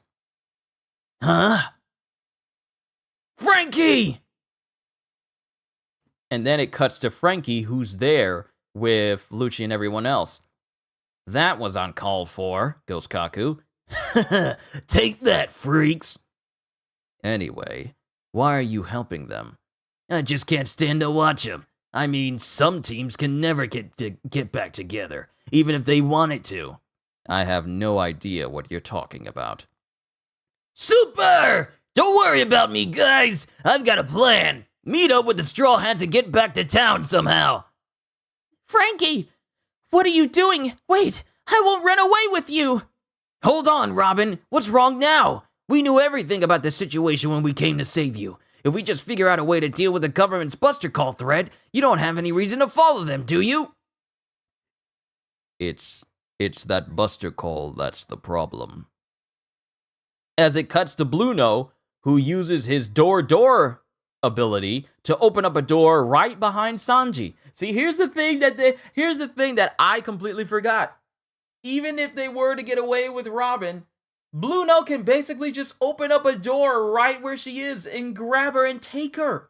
The door ability is kind of OP that way. I kind of forgot about that ability. It's that Buster Call that's the problem. Huh? Tempest Kick. And Bluno hits Sanji full force with a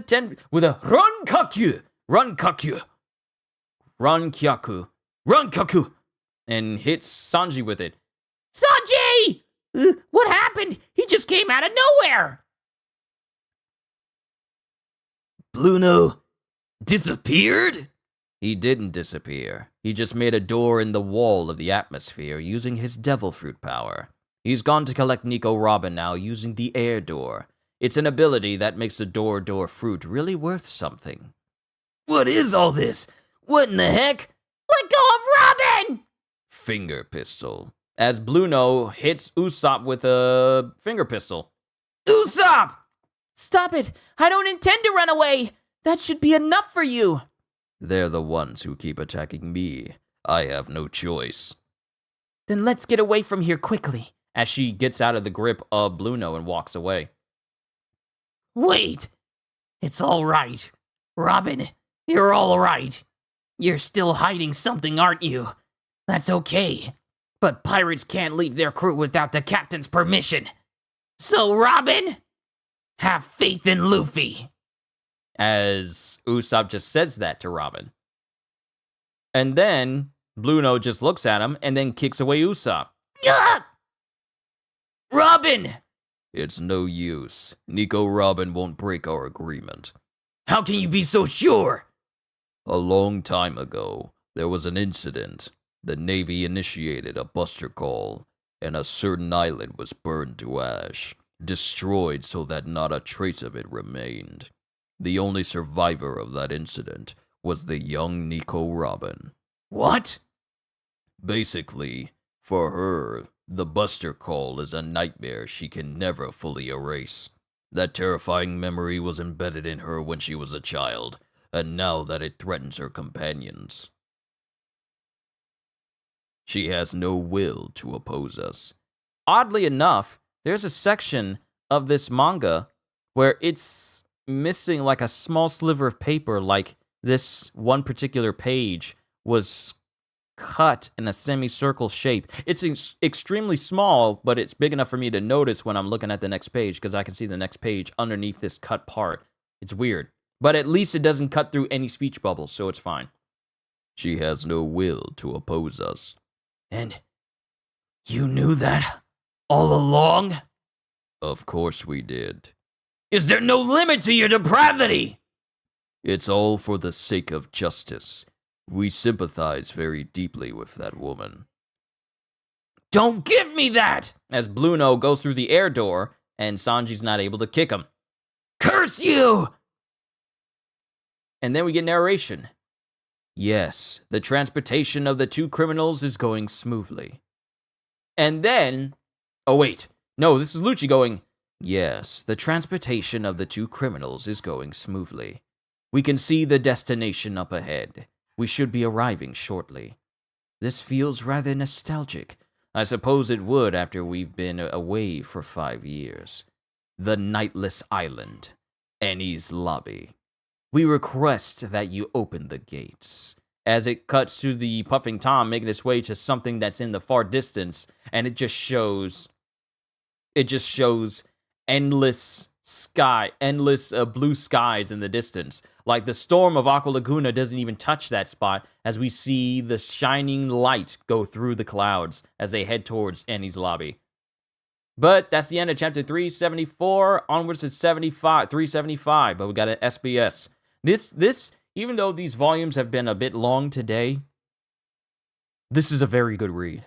This is a very good read. Water 7 and Enies Lobby are going to be some of the best reads we have. Well, actually, all of it's going to be good reads, but Water 7 is, and Enies, well, really the Enies Lobby section, that's where things really get good. So let's continue. We got an SBS, and then we can move on to chapter 375, 6, and then 7. We're almost done. Sorry for taking so long. Question. Oda, good day, Poop. Good day, Poop. I had a question for you. It's about the fourth panel on page 180 of volume 34. Isn't that a burglar right there in the money exchange? Plain as day. What is he up to? Poop. Sound jai. And then it cuts to Oda. Poop. Man, you're gross. If you like poop so much, you should become poop when you grow up. Now there's an ambition.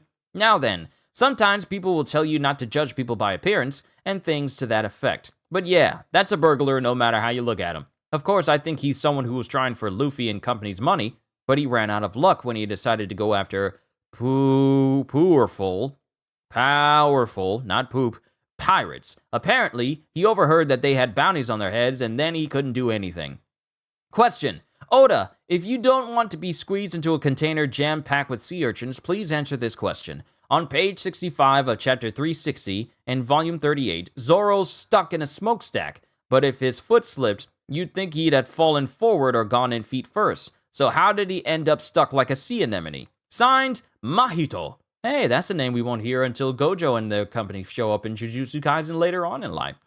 Answer. First of all, Lucci sent Zoro flying from the Galilon mansion, and he then fell into the ocean. He managed to get out of the ocean, soaking wet, and then, what on earth happened to him? Zoro. Dang it, I got thrown quite a ways, didn't I? Where am I? Okay, I'll try looking around from up on that smokestack. Up we go. Whoops, that was close. I almost fell down into the smokestack. But hey, that's a pretty deep hole. I think I'll try looking down into it. Stare, slip, and then jam. So he's basically saying that Zoro tried looking into the smokestack for some odd reason, then he slipped into it. That's what Oda's insinuating. Kinda odd. Didn't know Zoro's background sense of direction was that poor. Chapter 375, The Supermen of Eni's Lobby. Miss Golden Week's Plan, A Baroque Reunion, Volume 13, Hina's Discovery, as it shows that despite the disguises that, Miss Valentine, Mr. Five, and Golden Week have on, Hina's clearly able to tell that it's them because she apparently interrogated the Unluckies. Mr. 13 and Miss Friday. Starved. I guess they were starving and they were hungry, and they promised them food in order to get them answers. So the Unluckies took pictures, created photos of Mr. Five, Valentine, and Golden Week, and Hina already sees them in front of him. Okay. And we get the seed train as it keeps going. He's alive? Puffing Tom, car 1. He's alive? Really? You mean it? Yes, that's what he said. The bird was still alive. Didn't Sanji crack its neck?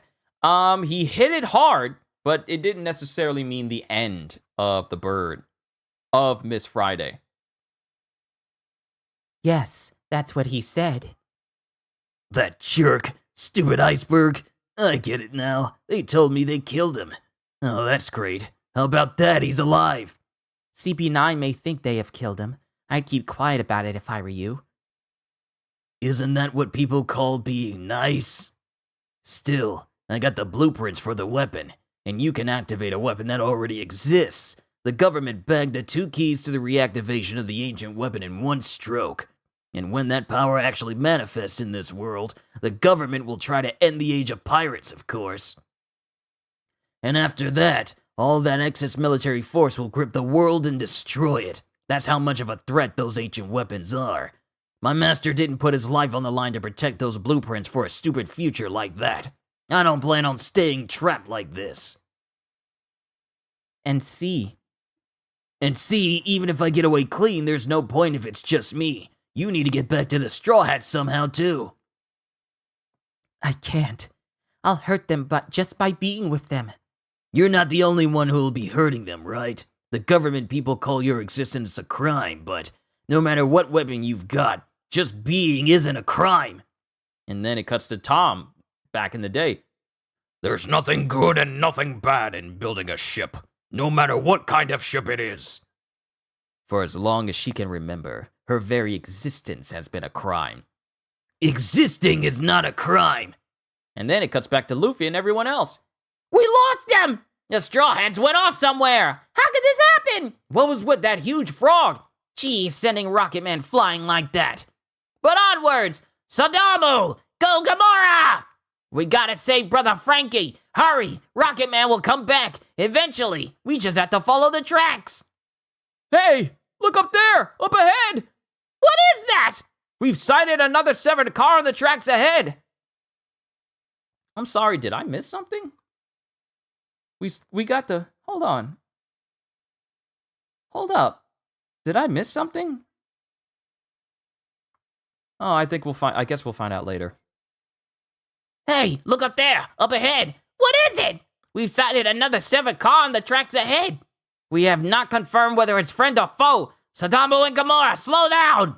And then it cuts to the sea train as it cuts to Luffy. Ah! Frog, you little... Ghetto! Don't rib at me! I'm gonna eat you, you jerk! No, you're good. I was about to say, don't worry, we're continuing where we left off. Yeah! Don't rib at me, I'm gonna eat you, you jerk! We'd almost reached Sanji and the others, and then you derailed us with your sumo moves! Hey, what in the world's happened to the sea train? Aren't we pretty far from the tracks? Kokoro, we'll manage to get to Eni's lobby, right? Shut up, I'm doing my best right now, but I can't seem to get out of this weird sea current. Miss Kokoro, do you know which direction to go? Yeah, mostly. Eternal compasses are standard equipment on islands with stations on them. Then we'll be fine. I'll watch the sea, you steer. Huh? Listen, girlie. I'm a navigator. Are you? Well, that's great! But first, Yokozuna, come here a minute. Ghetto? What do you mean you're glad I'm safe? I wasn't kidnapped, you jumped a gun. Ghetto? Huh? Grandma's talking to Yokozuna! What's up? The old lady's talking with that frog. So the old lady was a frog? She did seem a bit more frog than human. She's gonna send you people flying when she gets back. Sure is. Goes Mozu and Kiwi. After that incident 8 years ago when Mr. Tom was taken away, you kept challenging the sea train to fights. Day after day after day. Because you wanted to get stronger, right? Ghetto! So that you'd never again have to lose someone you really loved. Right before your eyes. So you could protect those people. Ghetto! Ghetto is ribbit is ghetto. Ghetto is ribbit in Japanese. In that case, now's the time to show us the results of your training. You really love Frankie, and right now he's being taken away, just like Mr. Tom. This ship is heading to him now. Want to come with us? Ghetto! Straw Hat, we got another companion. Gotcha. Old lady, are you really a frog, or are you actually a monster? Either one's fine, it's not important. Miss Kokoro, I found a good current at 8 o'clock. All right, we'll rush right on it. Hey, lady, before we get to the island, let's pick up the king bulls and the rest of our family. They'll definitely come in handy. So he says. Okay. All right, we've lost a lot of time. Let's make up for it. Ghetto! Yeah!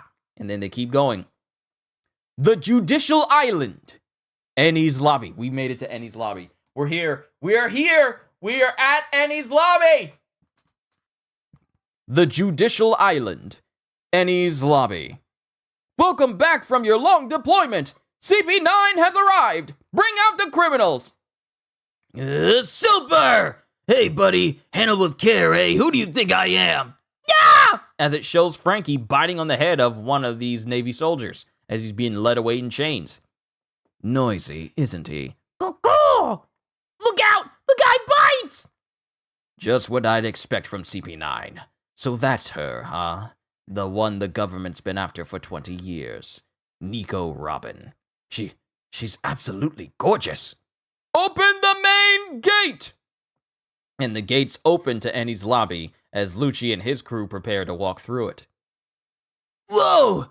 What is this place? I've never been here before. Is that a waterfall? There's a big freaking hole in the ocean. What's up with this island? Shut up and walk. As we see that Eni's lobby is just this big, massive, solitary island. Big, massive, solitary island that's in the midst of this ginormous... it's just this big island that's just suspended over this ginormous sinkhole in the middle of the ocean. I can't see the bottom. What the heck? Shut up. And it shows, it's just a big old landmass sticking over this bottomless pit. And Lucci and company continue to walk through the area with Robin and Frankie. It sounds like Lucci and the others are back. And they brought me the best souvenirs ever. Ah, great, it's Spandam. Well, really, this is the first time in 5 years that all 8 members of CP9, including yours truly, have been in the same place at once. It's a happy day, and yet, what in the world is this article? In this Revolutionary Army District Leader assassination plot, according to orders, you only had to rub out 3 people, but you killed 23! If you have an excuse, let's hear it! Yo-yoy! I humbly apologize, Director. The blame here is all mine. Yo-yoy! Oh, one of my favorite characters. One of my favorite characters! Yo-yoy!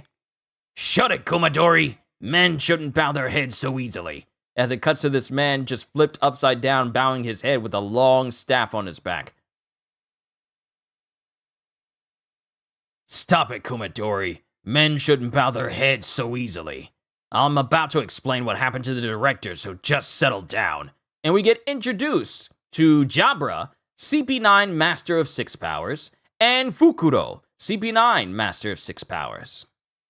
And Fukuro doesn't say anything. Yo-yoy! I'm very sorry, Director.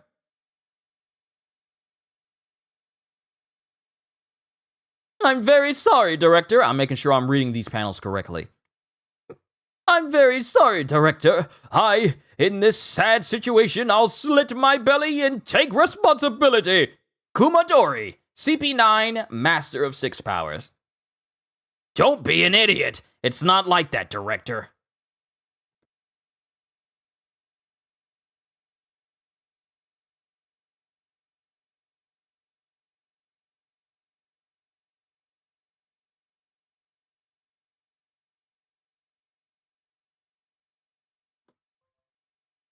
In this sad situation, I'll slit my belly and take responsibility. Kumadori, CP9, Master of 6 Powers. Don't be an idiot. It's not like that, Director. We infiltrated on the target date as ordered to carry out the assassination, but our plan, which nobody should have known about, had been leaked. I went and blabbed our assassination plot all over town. Cha-pa-pa! What? You again, Fukuro? What do you think that zipper on your mouth is for? When are you gonna fix those flapping lips of yours? We're strictly confidential secret agents. And I went and told. Cha-pa-pa! Yo-yoy! Please don't blame Fukuro. I'll take responsibility. Harakiri! That's enough, people. That's enough, people. Hot! I spilled my coffee. Darn it all, and it sounds like they couldn't use Nero, by the way. Oh well. Iron Body. Iron Body! The humiliation! I can't die! Just hurry up and die already. So dysfunctional, every single one of them. So we get introduced to other members of CP9. Kumadori, Jabra, and Fukuro. And Fukuro is this literally large dude, round, Humpty Dumpty looking dude, that literally has a zipper on his mouth. Because apparently he talks so much that he's got that zipper to keep his mouth closed, and yet he still told everyone. And he just... You literally have a person that can't hold secrets be a secret agent.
Sorry about that. Had to sign some papers. Back to it. We're almost done. We're almost done, everybody. Thank you for your patience. But now we cut back to the King Bulls with the rest of the Frankie family. Hurry! Can't this thing go any faster? Say what? So Brother Frankie sacrificed himself? Yeah, that's right. He tried to save Robin, but Oh, bro is such an awesome person. if we don't hurry, it'll be too late. Hey, I could see it. The light from Nightless Island. It's Annie's lobby. Nightless Island? Yeah, there's no night on that island. They call it Daytime Island, too. That's the Judicial Island. I found him! The huge King Bulls! Hey! Goes Luffy. Hey, look at that! Luffy! Oh, Sanji! And who is that? It's Mr. Straw Hat! Looks like they're raring to go in there. Into the entryway of the world government. Eddie's lobby is in view! Everyone prepare for the decisive battle! And that is the end of chapter 375. We got another SBS. Then we can continue on.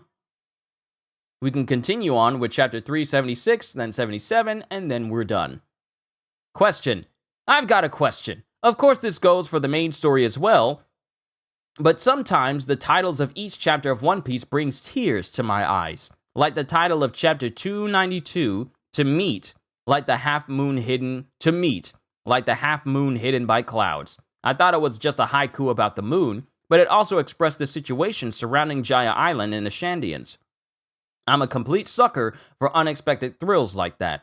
Oda, which of the chapter titles you've written so far do you like best? I like to know. Sign, Nenza. I also like the second person and isn't it. I will never understand that. Hey, answer. Wow, what a careful reader. Having somebody interested enough to read so thoroughly is the highest reward a manga creator could ever hope for. That's the reason why Arthur of the Library of Ohara is so loved and successful. Zoro with that devious grin, like, yeah, I'm about to square off with somebody. Is the highest reward a manga creator could ever hope for. Thank you. You're right about the chapter titles. Sometimes I'm really particular about them. Actually, when I hit on a good title, I do think woohoo and etc. But after all, it is just one part of the whole work, and it would be pointless for me to go on and on about how this title here means this, that, and the other. So it's enough for me to know that some people out there are paying attention. I'll keep playing around with concepts in the future too, and boy does he ever. Question. It's time for all good kids to go to bed, making sure they're all asleep. Okay, now question corner for adults begins. Oda, in chapter 366, Sanji makes a phone call to Nami. Where did Nami pull that baby transponder snail from? We know where! Apparently, women possess various places where they can hide things. It's been really, really bugging me, and I keep thinking about it. And I can't sleep at night. Think you could give me a hint, Oda? Thank you. Signed, Keisuke. That's a question that you should be very careful about answering, or even inquiring about. Women possess their own unique form of hammer space. Answer. Hey now, this is dangerous territory, you know. It's a hidden, unmapped region. Hold on.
All right, we need to finish these chapters because I need to go talk to my neighbors about something.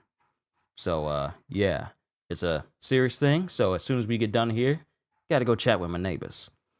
Answer. Hey now, this is dangerous territory, you know? It's a hidden, unmapped region, you know? The hidden Nami Valley. Once you wander into that, you'll never... Pow! Ouch! Something came flying at me. I'm a good kid, so I gotta go to bed now. Okay, everybody, see you next volume.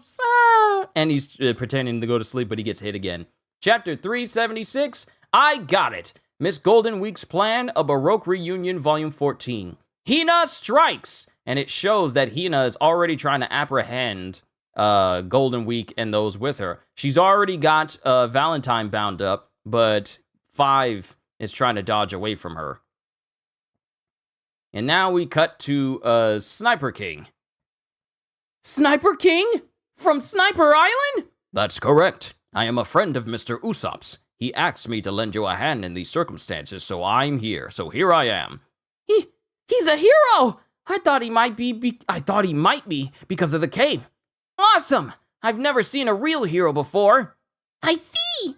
So he's a hero because he's got a cape! How cool is that? That's right. Cape Buffalo are heroes too. For real? Well, if it isn't Usopp. I'm glad Usopp's okay. It's the long-nosed guy who got into the Frankie house. Nice to meet you. And you, sir. It's the long-nosed guy who got captured with Frankie. That's the guy I met at Shift Station. Do you have your autograph? Like, everyone recognizes that it's Usopp instantly. So, where did Usopp go? He's safe. There's absolutely no need to worry about him. He told me to pour all my energies into saving Miss Robin and then left. Yeah, we need to do that. So where is Sniper Island? It is inside your hearts. As we have the theme song of Sniper King just playing behind him. Where again? Goes Nami. Nami. Yes, Sanji? And also all you other idiots. Before we save Robin, there's something I want to tell you. So that's how it is. Those CP9 people have managed to exploit a vulnerability from Robin's past. I'm not making excuses for why we failed to take her back. I'm only saying that just because we're going into enemy territory for her doesn't mean Robin will entrust herself to us. Like that has anything to do with anything. I'll never allow this. Yeah! Goes Luffy and Chopper. Robin, you're a jerk. Why? Goes Nami. Well, come on. Why is she so against us coming to save her? Robin's worried about what's going to happen to us after we've saved her. She's in pain. I don't know what to believe. If we leave her, Robin will be killed. It's not like she actually wants to die, so we're gonna go save her. Well, of course that's true, but... Just drop it. It doesn't change what we have to do. We just have to save her. I'm gonna go send everything and everyone flying. I've got a move I want to try out, too. Goes Nami. Then it cuts to Polly. People, come take a look at this. I've been here once before to do maintenance on the tracks. I drew this from memory, and my memory's not great, but this is the basic configuration of Eni's lobby. The gates of justice are at the back of the island, and it looks like you can only get there from the Tower of Law. What's that black part? And it shows how Eni's lobby looks. The current location is where everyone is. Then we have the tracks that lead over to it. Then we have the main gate, the island gate, and then the courthouse. And that's basically the first island we get to. And on the other side is the Tower of Law. What's that black part? The black part's a waterfall. Well, you'll see once you get through the gate.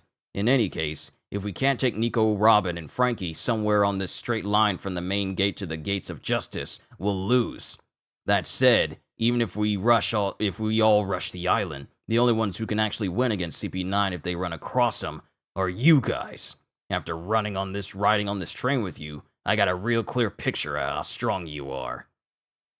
So you should wait here on the ocean for 5 minutes, then launch yourselves and Rocket Man from the main gate onto the island proper. And then Zombai chimes in. Before you do, we'll go ahead and force open the main gate and the island gate so that the train can get through.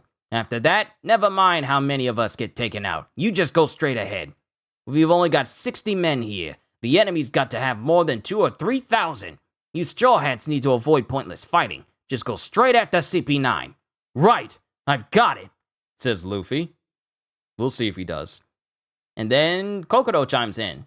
Okay, people, there's the front of the island. Take a good look at the skies behind Eni's lobby. Those are the gates of justice. As it shows this humongous gate. This humongous gate that's behind Annie's lobby in the distance. It's so high in the air that it almost touches the clouds, and even regular clouds are right in front of it. Wow! They're huge! They never open all the way. When a criminal is sent through, that door just opens a tiny bit. And on the other side of that door is a writhing nest of Neptunians, like the ones in the calm belt all around the Grand Line. Normal ships can't enter that. I don't know how they do it, but the Navy has a way to get across safely. In other words, like the pirate girl said, if you want to rescue a criminal who's being ushered away, you have to do it before they go through those gates. You can't waste time fooling around. And then it cuts to Polly and Zombie, with Zombie saying, well then, we'll go on ahead like we planned. We'll provide cover for you. Aren't those two supposed to be with us? As it cuts to Nami and Usopp hiding behind the Frankie family because they don't want to go. Huh? Where's Luffy? He was right here just a second ago. Mr. Straw Hat? What? There we go. And Luffy is already on the gate to the entrance of Eni's lobby. What's he doing? He didn't consult any of us. That guy doesn't get the strategy at all. When Luffy says, okay, all right, I got it, I'm thinking in my mind, Luffy doesn't got it.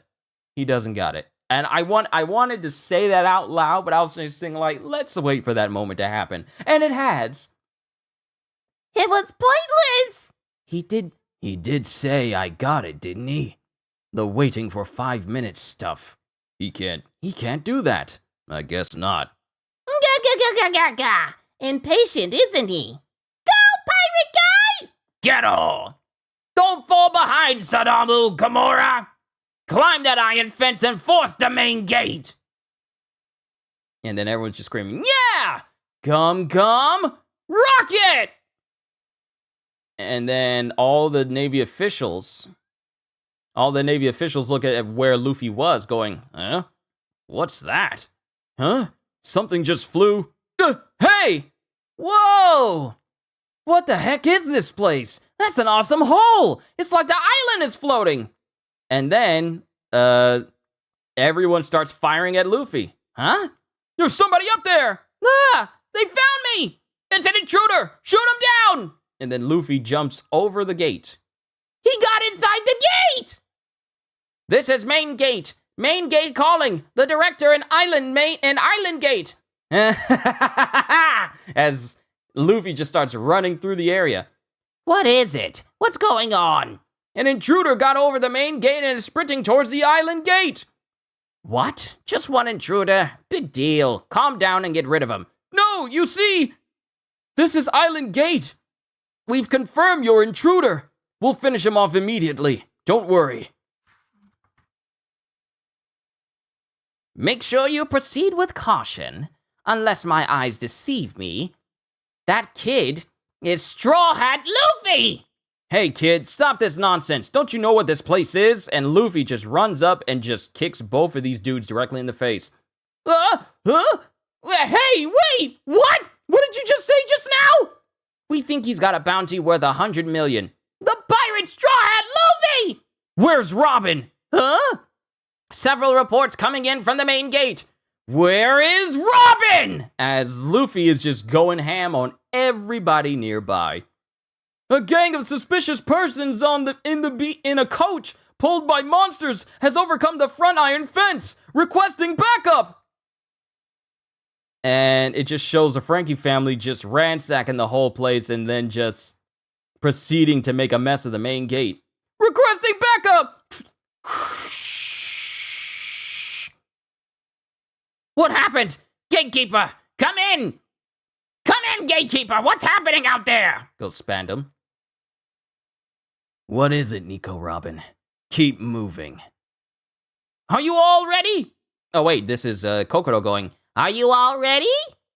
what about your injuries? In about 4 minutes, the Sea Train Rocket Man. I'm fine. I'm the Sniper King. We'll storm the castle.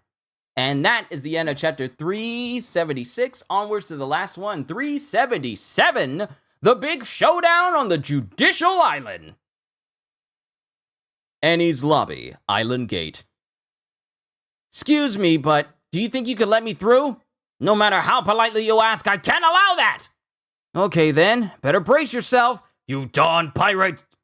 And it cuts to Luffy, who wraps his limbs around this one Navy dude going, come, come, ally robot!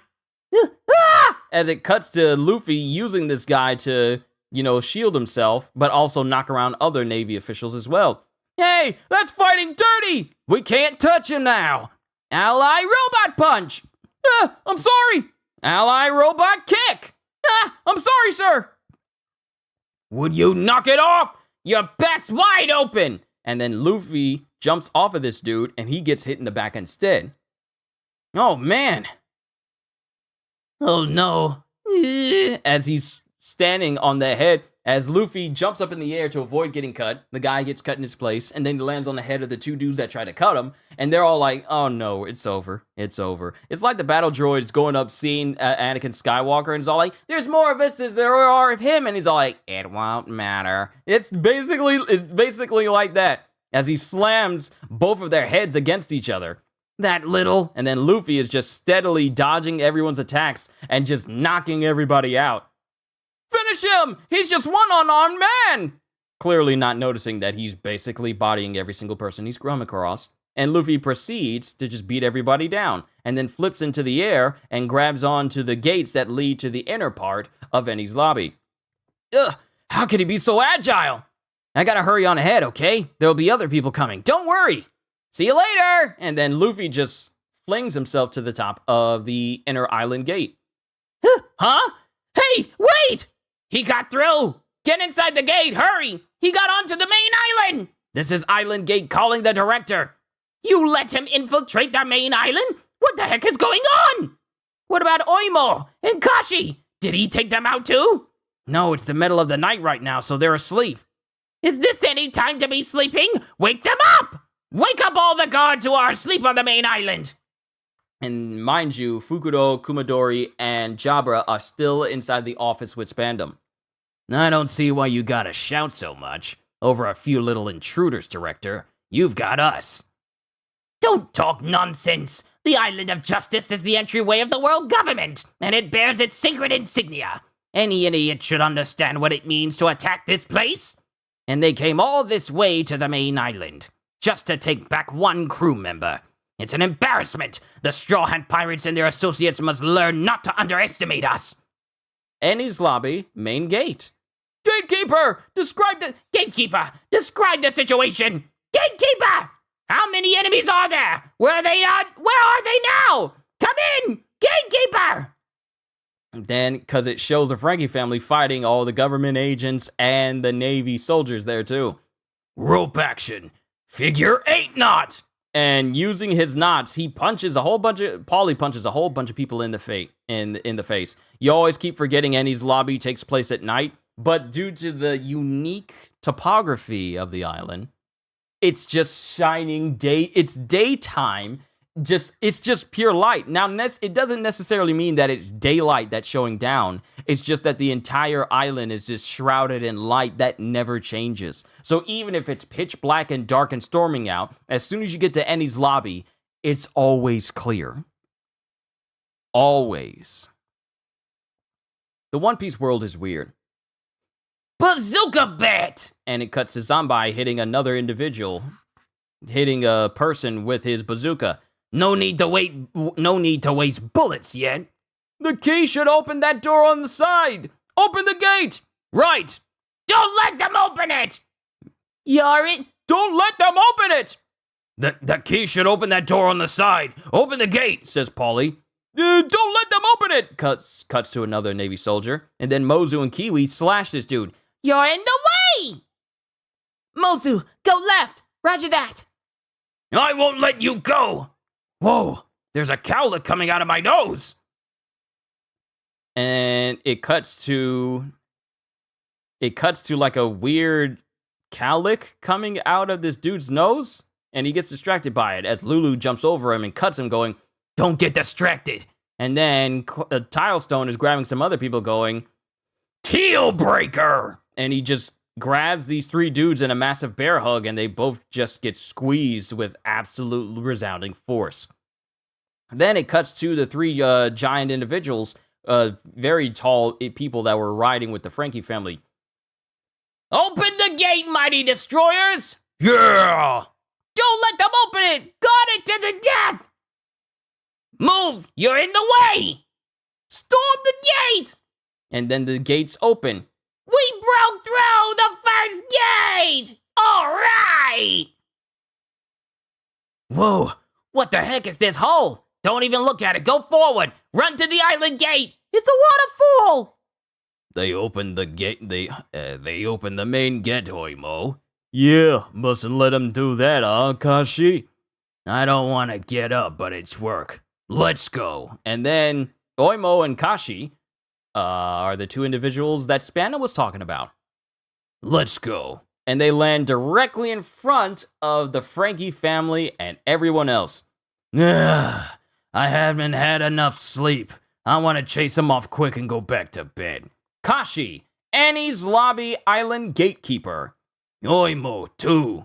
Oimo, Annie's Lobby Island Gatekeeper. Huh? They're giants!